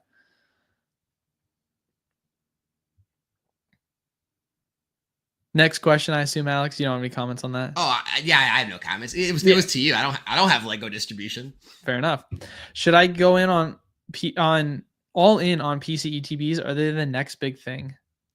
We've been talking about PC ETBs for a while. I mean, my biggest stance has always been the same with PC ETBs. The high demand sets and the specialty sets are the ones you want, or if they have a promo that's of relevancy. Those are the three. Dude, they're going through the roof. Like, it's, again, it just seems to be this time period where everyone is just like trying to grasp at anything and everything they feel is a deal, and like PCDBs are one of those. And so they're all selling out in Pokemon Center now. They're all starting to run up to 80, 90, 100 plus dollars on TCG Player. It doesn't matter what set it's from. People just have to have it. It's like I said, it's just kind of the sign of the times of no deals out there, and so people are just like trying to find anything and everything they feel they can make money on. Question reworked. Is this the new way we do things? Release 8 sets quickly, then they start their significant reprints for those 8 release sets? Dude, I'm so sick of talking about reprints. It's amazing that like something that rarely ever affects a set long term or has any like major effects in any capacity whatsoever is becoming the largest topic of conversation in this entire hobby is reprints. Guys, stop worrying about freaking reprints. Just get the boxes when at release. Nowadays it's harder. I get it. Surging, all this stuff's crazy at release, but get the boxes at a decent price. If they reprint, you can get them cheaper, or you want to get in some more, great. If they don't drop that much, then don't get more. And it doesn't change anything over time. Chilling Rain, Fusion Strike had some of the worst reprints we've seen. $80, $79. They're all freaking $230, $300 a box, right? Crown Zenith got just slammed in the ground with so many reprints. It's still 70-something ETB now. Like, everything gets reprints. Everything does well. This is not we shouldn't be talking about this so much every stream, man. I mean, here's my thing, right? And I always say this because I like to go off of history. We saw reprints for 2020, 2021, 2023. 2022 got skipped. And right now, so far, in terms of like major reprints or one even worth considering having a discussion about, for 2024, it hasn't happened. Let's say that it doesn't happen. Then all I'm going to do is I'm going to look at that and say, hey, it didn't come in 2024. Now we know. Because I always like to literally go off of what history has shown us. And we always said 2022, the reason why it didn't come was because of silver borders. That was kind of what the guesstimation was. And if it doesn't happen in 2024, we won't have an excuse. The only thing I will say is this. If, hypothetically speaking, we do get reprints, let's say in the July, August time, then we can at least look and say to ourselves, okay, since 2021, it's been every other year. And maybe that's the new trend. But right now, we're only looking at 4 years of history. And that, in the grand scheme of things, is very small. Like, it's still so early that we're trying to use what minimal data we have to make predictions on reprints. So we know reprints happen. We know they occur. I mean, we've seen huge reprints going back to the XY era. But like, yeah, right now, you shouldn't be playing this game of saying to yourself like, oh, therefore, because of history, I'm predicting reprints are going to happen. Therefore, I am not going to still pick up boxes during times in which reprints aren't predicted to come. You should still be picking up product, because if hypothetically we're wrong, well, you set yourself up in a position where you're still able to take advantage of pricing at the given time, like with Stellar, because you were able to pick up Stellar for really, really cheap. Same with other sets like Twilight. I think we should be more concerned with how much our dollars are getting reprinted than our Pokemon cards. That's honestly, that's a good one. All I right, mean, let's do. Herblore said even Roaring Skies, one of the worst reprints in Pokemon in TCG history. Yeah, Roaring Skies, Primal Clash. Go look how those are doing. Go look at those XY boxes. Those were some of the worst latest reprints. Dropped the boxes down in the 70s. Sat there for a long time. I mean, this happens every era that people worry about like this like tragedy is going to strike again. And every single set that's had reprints hasn't had reprints. Everything's doing fine. It's just not. If you're going to invest in this stuff, it's not something you need to concern yourself with long term. So I have two back-to-back questions pertaining to 151, and then we'll answer both at the same time. So question number one from Lucky Bunny: in regards to ETBs, would you say that some are worth keeping like 151, or would you open those for the boosters and promos? And then another question is the 151 EPC ETB still undervalued? It's the rarest 151 product and not even 300 yet. Hidden Fate's regular ETBs were 300 plus. I don't think people remember. I remember. Oh, yeah. I remember as well. Hmm. Yeah, so, I mean, we can start off by answering the question on is it worth with 151 and then follow it up what our thoughts are, obviously, on the PC version. I mean, okay, so I think we're going to get a lot of that 151 collection box, and that is definitely going to drop the price, in my opinion, of singles and packs for a time. Again, long term is not going to matter, but I think for a time period, it is going to drop the price of those. And so obviously all the products are going to see some sort of effect from that because as the pack value goes down and singles go down, it's going to drop the price of the products. I think the products that are more based on the pack value are going to get hurt the worst, like the bundles, the collection boxes that have like very low value, if any value promos, like all the products that are basically just valued on the packs. Those are probably going to get hit the worst if the pack price drops a lot. But yeah, the ETBs are kind of like the first line I would say are going to be okay. The UPCs and the PCTBs, those are like top tier. I think those are probably going to be affected the least. So, as far as like undervalued, I hesitate to say anything right now is undervalued in 151. Like it's really hard to say 151 is undervalued. It's the highest valued set of the era if you take in percentage gains. And I don't know. I don't think it's undervalued, no. I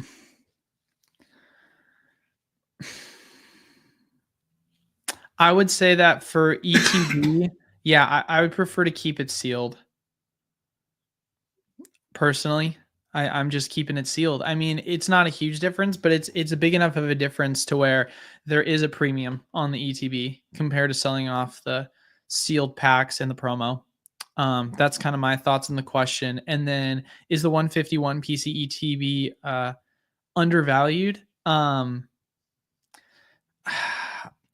don't know if I would necessarily say it's undervalued yet, but like I will tell you this is when it comes to honestly, yeah, I'm just gonna agree with what Alex said on this. Like I think that you're going to see Blooming Waters come in. It's going to tank the prices of a lot of these cards, and that's what's going to get hit the most. And not to mention as well, PC ETBs, they're going to be a lot safer. Like PC ETBs are going to be safer from reprints because historically what we've seen, Pokemon loves to print specialty set ETBs. Like those are the ones that are most prone for being reprinted. And so for me, it's like, yes, we can have a conversation about it being undervalued, but I think that right now, it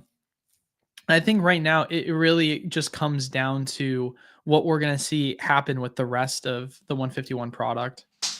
Because ultimately, what happens if all of a sudden, like, there is a 151 reprint for, the ETBs? I would like to believe that the 151 will hold its value, but it doesn't all of a sudden mean that, it's going to just skyrocket up from there for the PC.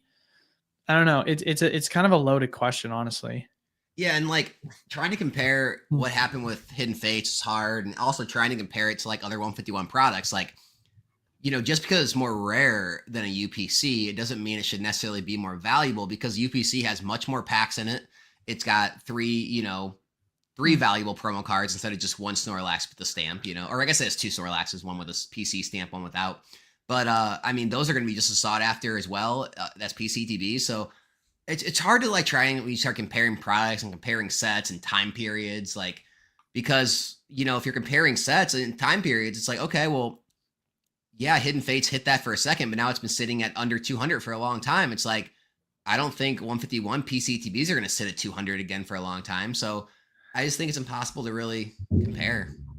Yeah. Next question. Question: Booster Box MSRP, will they be 180 from 2025 and onwards? What? No, I mean I think it took Pokemon like what years and years and years to ever remove the MSRP. That was a big move to 161. So I don't think they're going to move it again for a while. I see it. Well, I think a lot of people are bringing this question up because a lot of people were telling me when I used the Lost Origin comparison with Surging, people were saying that the MSRP was different. Yeah, but we were buying Lost Origin for 93 a box, where the MSRP for Lost Origin at the time was 82. So I guess if you're saying that they were to sell it $10 above that, I guess that's something that could happen. That is a good point actually to make. Because if MSRP for an item, because I guess it's hard to compare. Because if you're saying to yourself, Lost Origin, if they were to do the same exact thing with Surging, like the exact same thing, then in theory you would say that the difference would be the price of the booster box would be at 103. But I guess it's also kind of difficult to say because Pokemon, at least from what we've seen so far, with even older reprints, like when they did bring out Sword and Shield reprints, they had them reprinted at the new price. So it wasn't like they were just willy-nilly like reprinting Lost Origin at 80, 82 a box. So it's tough to say because are they going to reprint these sets at 102 if reprints do happen, or are they going to reprint them at 93.50 like they did with LO? Because at that point, when LO was being reprinted, that was the new MSRP. So that's really the question here: is when Sword and Shield reprints got reprinted, were they being reprinted at the new wholesale price, or were they being reprinted $10 above what was their previous wholesale price? Because then that is an argument to be made on Surging, of course, getting reprinted at over 100 a box. Which, if that does happen, obviously, we'll kind of end up seeing what happens. There, it's so hard to answer that question as well as this question too, because we just don't really know, because we technically, other than Scarlet and Violet base, don't have any sort of kind of know of like what to go off of, right? Like we can't specifically point and say, hey, this booster box from Scarlet and Violet got reprinted, here's what they're going to reprint it at, like, yeah, if you want to sit here and debate with me and say like, yeah, Eli, it's not going to go down that low because they would never sell it to people at 93.50, they're going to sell it at 105, 110. Yeah, I'll agree with you, that makes sense. But I don't know what they're going to price it at. I'm going off of the pricing of what if they were to match it at 93.50. It's hard to say. There's just too much. I mean, do you have any, I guess, kind of comments? I mean, at this point, it feels like we're just playing the guessing I'm just game. letting you talk it out, brother. Yeah. I'm just enjoying hearing your thoughts on it. Why? Why are you smiling? I mean, it's tough because like I can sit here and I can just move past this question and say the same thing we kind of say with most of the crystal ball questions. We don't have enough information to provide you.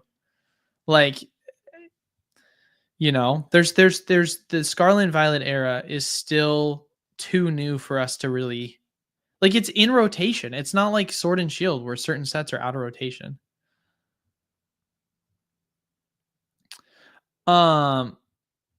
Next question. What are all those extra printers Pokemon has added 2 to 3 years ago? I'm guessing that they didn't even put a dent on the supply overall. Dude, we don't. I don't know, dude. This goes back to it again. I don't know, man. I don't work at Pokemon. Yeah, we don't have the answers for that. Question: all black and white boosters are over $1,000. Is it safe to say that in the next 1 to 3 years that every XY will be over 1,000 as well? Magic ball time? I mean, it seems maybe all of them, maybe except like Steam Siege. It just seems like it's where it's headed, you know? Um, Especially with the value of a lot of those cards and PSA grades and how much the how much the multiple is on like a near mint copy on like TCG Player compared to like a PSA 10 copy. The multiples are so huge on XY cards because the print quality is bad. And so the chase to find a mint PSA 10 quality card out of packs is so high. And that's why even in my box breaks, XY always does extremely good. It always sells out. Everyone always wants to open those packs and pull some of those cards. And so, yeah, I could definitely see Fates and Breakthrough, Breakpoint, and all those sets making it to over 1,000. You know, like I said, Steam Siege, Evolutions will get there again, I'm sure. I think Steam Siege is the only one that'll probably lag for a while. It'll probably stay in like the 500, mid 100, range. But yeah, I think most of the other boxes will all get there. For sure. What price will you guys be buying Pruders for PE for a long-term investment? Contemplating canceling. Oh, I'm sorry. I keep thinking Prismatic Evolutions. I keep thinking Paldea Evolved. I forget the. I know. I was confused too. I forget it's the same. How are we gonna like? They need to like say something else. It needs to be like PRI, or something. PRIS. PRI. Okay. PRIS is what. Yeah, I guess we'll wait and see what the actual code is on the cards. But contemplating on canceling my $60 ETBs. What? No, don't do that. Don't do that. Like that's a terrible idea. I mean, market price is $50 above that right now. I don't see the need to do that. Sheridan, how about this? I will guarantee you $65 for those if you want to sell them to me. You can make $5 in ETB, man. Why are some Pokemon sets initially laughed at and stay low for a long time, but then later become more desirable and experience price boom? I don't know. I really don't know. I think it's just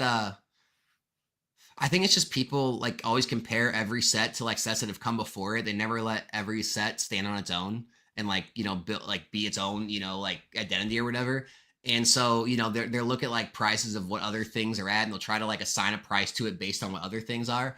And you just can't take everything into account. You can't take into account how the cards are going to come out, like how the card's going to go over, what the print's going to be like, if there's reprints, you know, how much of it's going to get opened, you know, the supply over time, all that stuff. It's just really hard to like predict all of that right at the beginning. And so I think the easiest thing to do is people just like write it off and just, you know, I don't know. I don't know why it happens. I hate how it happens, but it's definitely a thing. I mean, I think it's twofold. It's one, what you said, and then second off, I think it's because a lot of people put weight into a set based off of the value of the cards. Like if Darkness Ablaze. Like Twilight Masquerade. Like Twilight Masquerade, you look at that set and it was a set that initially a lot of people were hating on, and now all of a sudden people like the set because there's cards that are valuable in it. I mean, it's like why I think Paradox will do well. Like people look at Paradox right now, and for the longest time, people have hated on it. The Groudons started to pick up in value. There's obviously now a huge boom of cards that are playable within the set, and so value's now within the set. The only reason why Darkness is, you know, and these other like crappy sets that go up in value over time are kind of being seen differently is just because most of them tend to be, I hate to say it, they're Charizard sets. It doesn't matter if it's valuable or not. People like Charizard sets. Charizard is definitely king again. This new wave of people that have come into the hobby, there's been a very steep rise on very many Charizard cards. It's definitely back on top, and it just seems like, you know, for a while people got a little sick of Charizard, but Charizard's back. All right, let's answer a couple more questions, and then we will kind of end from here. Not even going to answer that one. All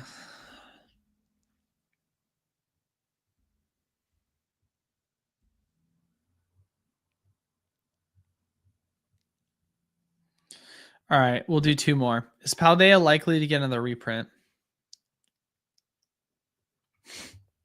Dude, why are you asking me? Like, you answer it. I don't know. You know, bro. You know, obviously. How about this? I think Paldea is likely to go to $200 a box in the next year or two. Here's what I will say, and this is almost going to be a response to the point that I made earlier on why I rationalized surging go down to 130. Everything that I like to do in terms of my metrics that I give you, it's me taking what has historically happened and then using that information to then make predictions on what's going to happen. You know what? Alfred's got it right. That question was clearly directed at the 8-ball. Yeah, that's what I'm saying. And Nostalgia so RC, very doubtful. oh, dude, there you go. It's very doubtful. But I guess the point that I was trying to illustrate here is at the end of the day, I'm going to use what information I've been provided from history and use that to make predictions off the future. When it comes to questions like this for Paldea, it's hard to really answer that because there's so little history right now within the Scarlet and Violet era in booster box reprints. And that's just the reality of the situation. Like, I have absolutely no clue what they're going to do with Scarlet and Violet because I've absolutely seen zero reprints for Scarlet and Violet product outside of just base set, which was tied to a Lost Origin reprint, right? And so it's like time is going to tell, and we can use that information, obviously, to look at the latter half of what they end up doing with Paldea. But even then, it's hard to say because at this point, I mean, like, here's a good question for you, Alex. What made you say 150 for surging? What was that? Why did that number feel appropriate for you? Just because I feel like when we get it, no matter how much we get, I feel like distributors aren't going to sell it in the 90s. They're probably going to sell it, like I said, probably around 110 seems reasonable to me. And stores are going to want to make a profit, especially since this is one of the few profitable sets we've had in like years. So, I mean, 140, 150 is the minimum they're going to sell it for to make a profit with fees and shipping and stuff. And that just seems like a realistic price point to me. So let me ask you this then, in kind of the follow up to get to the point here is like, what makes you think that distros are going to sell it? And what price do you think, do you think they'll sell it for? I think 110. You think 110? Yeah. And what makes you think that? Because usually they're selling them like even when you get restocks, it's like they a lot of times they're either bundling it or they're selling it at a higher price than the initial release price. And it's like you said with Lost Origin, it's just like even those prices were higher than the initial, like when you first bought in. And so it's just, maybe it's a little lower 110, maybe 105. I don't see it being in the 90s. Right. And I guess that kind of goes to like the point that I'm more or less trying to make here in answering your question is most of what we're doing here is literally just taking off of the little information that we know and saying, hey, distro has recently done this, therefore we're going to think that this is what's going to happen. And that's it. Like, this is all a guessing game at the end of the day. We're trying to make arguments based off of, our, information that we believe is going to be most relevant to what's going to happen. Because I would agree. Let me ask you this question. If, hypothetically, we're playing the hypothetical game, if they were to sell booster boxes to people for surging at 90. Yeah. Yeah, then it would definitely probably get to 120, 130. Yeah. And if it were to be 110, I would 1,000% agree with you on 150 here. And that's the big question here is what, let's say Paldea does get another reprint. What are they going to reprint it at? We don't know. I can't wait for though. I can't wait for like all the videos and like all the angry people in the comments all getting their way. Like, they're good. I can't wait for all the comments. People coming like, ha ha, look at that huge reprint. Pokemon investors in shambles. Oh, you're all going broke now. Like, I love all those people. I love the whole like hobby, the whole community. I love all like the back and forth and the us versus them. It's all so funny to me. I don't know. Yeah, it's hilarious. Yeah, you just have what you have in terms of information, and we make predictions off of that, and we won't know until we know. I'm excited for that first giant reprint to hit in the set to drop a ton, and then have all the people all happy at everybody for losing money. It's so funny. I mean, to be fair, Like, to be fair, oh man, it's hard. It's hard. It's hard. Because I will say, like, yeah, we'll move on. We'll move on. Everything's speculative. We can go down this rabbit hole forever. Everything's speculative. All right, we'll do one last quick question. End it out here.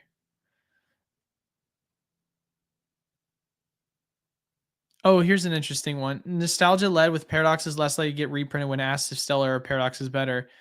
If we shouldn't consider reprints, then why bring that up? That's a good question.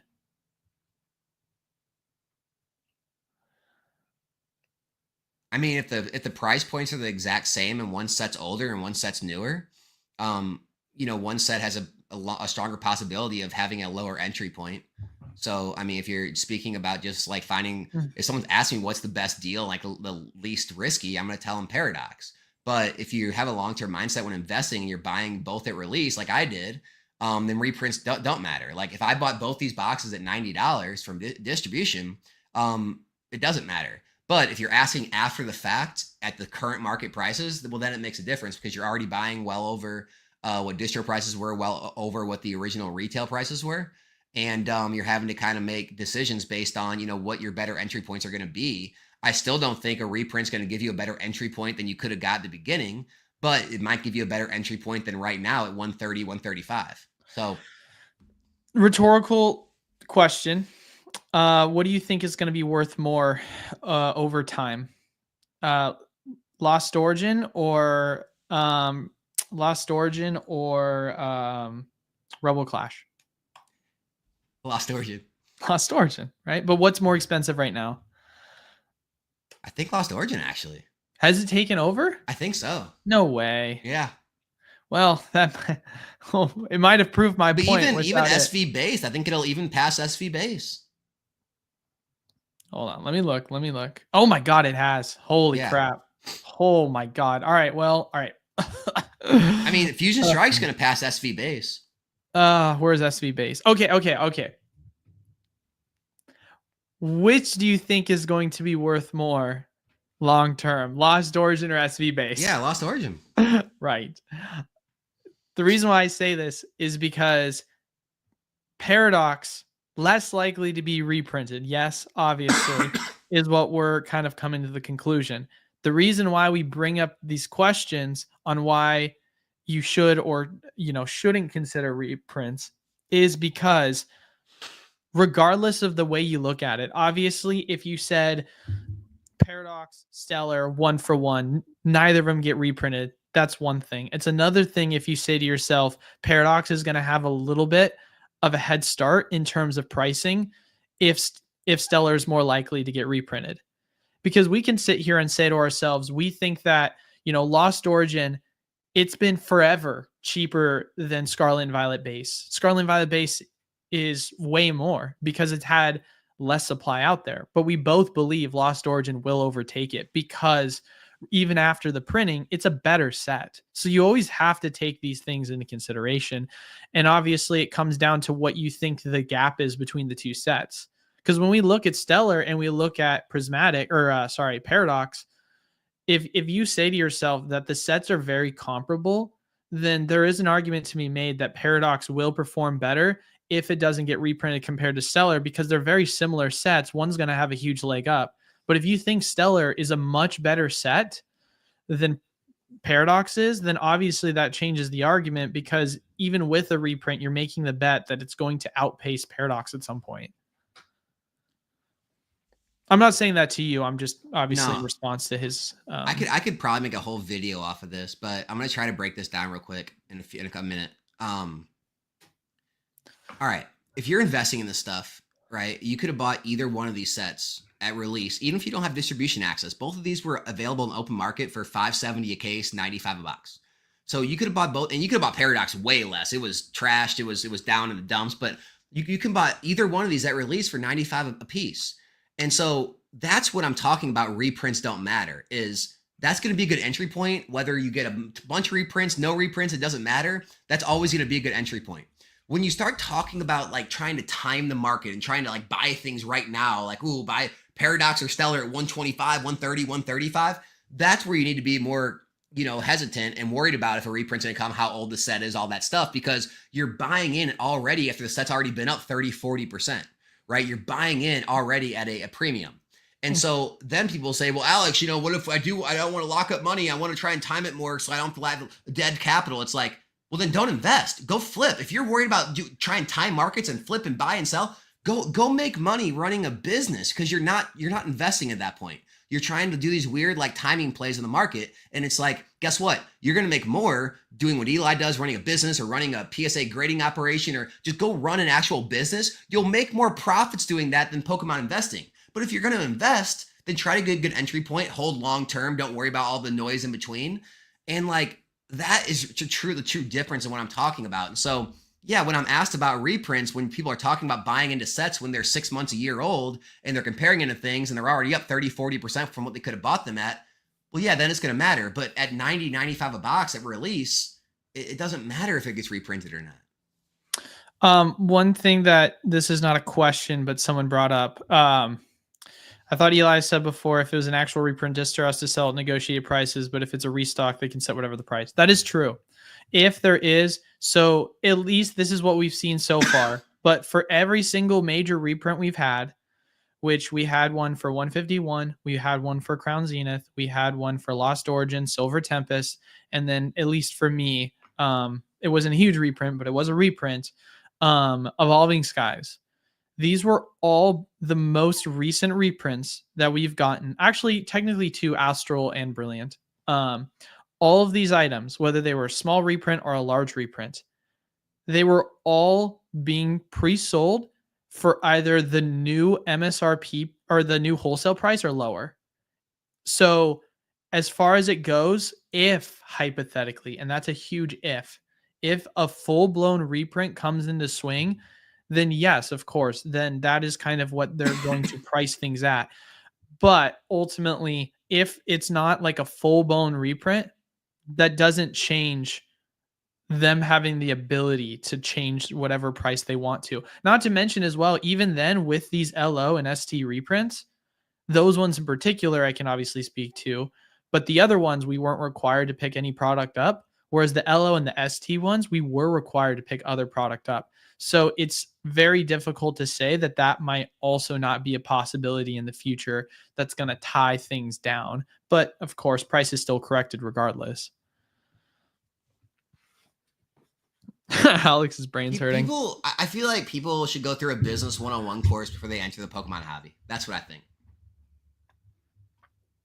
I think it would greatly benefit people. Like, think about this. All right, it's almost like this whole thing with like, that gets too political. Let's just talk about Pokemon. It's like the whole minimum wage thing. It's like, well, we should raise minimum wage. It's like, okay, the companies just raise the prices. Like, oh, we should tax companies more. Okay, the companies just raise the prices. You're always going to pay for it no matter what, right? And the same thing in Pokemon. It's just like, oh, well, Pokemon's going to make the distributors sell them to you a certain price. Okay, they'll just make you take other things that aren't selling and make you pay full price for those things in order to get these things at the price Pokemon wants you to take them at. Like, they're always going to win some way, right? That's business. Like, this idea that, like, everything should just be fairy tales and sunshine and fairness and all this stuff. It's not how the business world works. Yep. That's how it be, baby. That's how it be. But, yeah, I think that's something that people definitely need to be able to be aware of. This market is one that is unpredictable, and if there's one thing that you can predict is that you should always prepare for the worst but hope for the best. That's just my general philosophy. And to be fair, since there are a lot of people in here, a lot of people will probably watch this. We both don't think the worst is coming. The title and thumbnail are always troll titles and thumbnails to get people to click and have fun. But no, I don't think there's any bubble popping. I don't think we're in the midst of any kind of crash. I think things are going to continue to move up slowly and surely. But I just think a lot of the easy stuff's gone. A lot of the obvious stuff's gone. Yeah. And if there is obvious stuff that ends up happening, it's going to be very short term available. Like, it's not one of these obvious items that's going to be a month or 2 months or 3 months of you being able to pick it up at that price. It's going to be a couple weeks at best. I mean, even when the evolving reprint happened, which I've talked about this before, the price was at 200. It dropped it down to 120, 125 on some places. That lasted about 2 weeks. Then it shot back up to 160, 170. Like, and a lot of people, including myself, right? I'll totally, take a mission for that. I was like, nah, there's probably going to be another one. This is too small of a reprint. This doesn't make sense. And it never came. And 125 and 120 was the price point you should have picked it up at. You didn't have a huge window to do it, but it was enough to where, okay, it's a 40% retracement. 40% is quite a big price difference in terms of a reprint having an effect. Dollar cost average. Dollar cost average. Hey, take Pokemon Wonders question, 343. That'd be a good one to end things with. All right. 343, you said? Just asking us, yeah, it's just, what is your current planned biggest change for business in 2025? That's a good one for us. You go first on this one. Me go first? You go first. Biggest change. I mean, I think I've already been, for me, going through my biggest change in the past few months. I have been transferring most of my business over to content, and then I also do rip and chips, and that's kind of, and which is like all kind of geared towards content too. But that's kind of where my biggest part of my business. I've talked about it before. I'm not really a fan of the, I'm good at it. I'm good at the grading side. I'm good at buying and selling singles and collections and all that. It's just not what I enjoy. I enjoy making content 100 times more than that. And I enjoy ripping packs. Now, the rip and ships do come with a lot of shipping, but at least it's not a lot of, holding a bunch of, PSA inventory, waiting on PSA for grading cards, holding a bunch of singles inventory, having to constantly buy out and find collections and worry about conditions, then deal with customers back and forth on condition issues. It's a whole mess of the hobby that I don't necessarily enjoy, but a lot of others do, and they're successful with, and that's great. And so I've been trying to really kind of pull out of as much of that. I still do some of it, but like as much of that and really more into the content rip and ship side of the industry because I enjoy it. And that's kind of what I'm going to focus on more in 2025. The reason I started in this business and hobby and begin with and went full time was to do something I enjoy rather than work for someone else or do something I don't enjoy. And, I was in the first year or two, I was just trying to figure out, what sides of the hobby and business I do like and what I don't like. And so now that I finally started to kind of find my footing and what I do like, I'm just in the process of, kind of transferring over to more of those things. So that's my biggest change.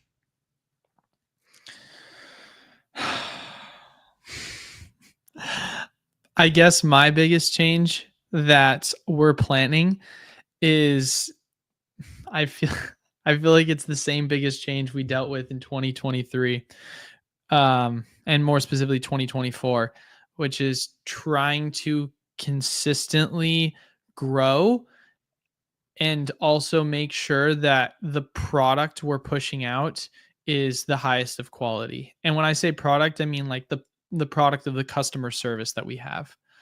Because when it came to 2024, we got the storefront, right? That was a huge change for us, because we needed to, because with our previous business, we obviously were growing so big that we just needed to have a physical location that we could do all of our shipping from and be able to obviously have a more in-person community. And now going into 2025, it already feels like we've outgrown that space. Sure, obviously, there's a lot of things to be done still on the front end side of things, considering our card shop is literally less than 6 months old.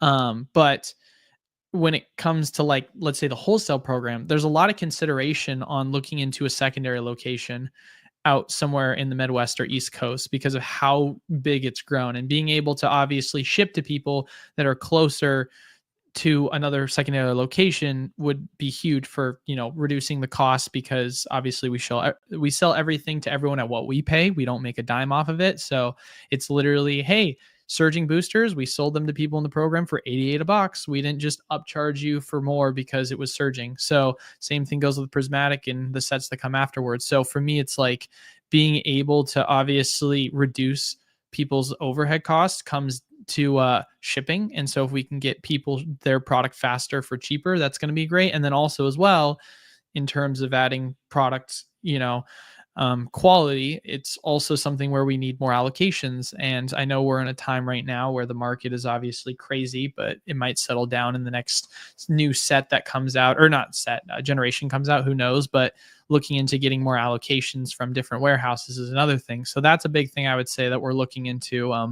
Alternative to that, of course, should we get a warehouse location in the local area? Like I said, I'm using my home right now to start storing some of my products because our inventory has grown so big. Does that make sense? You know what I mean? So it's like the evolution of us trying to grow and trying to evolve and, trying to figure out things of how we can continuously allow for a better product or service and try and do it as quick as we can, but as best as we can. Because the last thing you want to do is try and, bite off more than you can chew.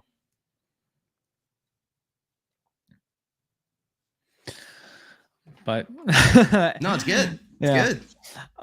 So like St. Louis? Yeah, right. Hey, that's one of the locations we're looking at is Missouri. So the two we're looking for in particular are Tennessee and Missouri. But like I said, who knows if that happens next year or 2026. Don't really know, but it's definitely something that we've considered. So right now, our main focus is just continuing to grow distribution networks and connections and just continue to grow spend. Because, we did over 4 million this year as a program. So, and last year was over 2. So it'll be interesting to see what 2025 is going to be like. We had another record. This is the reason why I've worked every day for the past 2 months, and it's because the business just, we did $750,000 last month as a program. That's crazy. I don't know, dude. I don't know how to handle it. It's tough. I don't get enough sleep. I'm sad, but also I can't complain because I'm blessed. So we're just trying to take it all one step at a time. So same with you though, dude. You're crushing it as well from what I've heard from you. You don't have to disclose anything, but yeah, man. It's just, I'm happy with everything. I'm happy how everything's going. I'm having fun in the hobby, having fun with the business. Like you, it's like, yeah, I'm working more than I want to right now. But here's the thing. I'm more okay, I guess, with the ups and downs of the market and business. Like, I think people that live above their means, I think, get a little more freaked out, or people that live in like this corporate mentality, or this like not corporate mentality, this like internet guru mentality of like, if you're not growing, you're dying, and you got to grow. You got to constantly make bigger and bigger numbers. Like, I'm not one of those people. Like, hey, when and if the market downturns and business slows down or this slows down, okay, content slows down, paying less, whatever, okay. And then there'll come a time when it gets busy again, and when everything slows down and it's less, I'll have more time to do things I want, hobbies, hanging out with my wife more, friends, whatever. And then when times are like this, I'm gonna be working more and putting more hours and not gonna have as much time for those things. And it's just seasons in life. It's just waves. It's just ride the waves while they're there. When they're not there, don't freak out. Put money aside when you are making the big money. And when you're not, that's what you have to live on and stuff. And so it's not like a huge deal to me, but yeah, for right now, it's like I'm working more than I want to, but same, business is going good. I'm happy with it. Just gonna, keep riding the wave as long as it's there. Keep taking advantage of it, baby. For sure. All right, guys, we've been going for over 2 hours yet again, constantly going long. So we'll wrap it up at that. Want to thank you guys all so much for stopping by. As always, make sure to leave a like, comment down below, subscribe, really helps the channel. Alex's links are down in the description below if you want to check his channel out, as well as check him out when he does his breaks. First break back is tonight, 7 p.m. See you all there. Heck yeah, baby. Go check that out, guys. And then 7 p.m. Is that Central time? Sorry, Central time. Central time. That'd be what is it? What is that for you? That'd be 5 p.m. Pacific time? It'd be 5 p.m. Pacific. 8 p.m. Eastern time.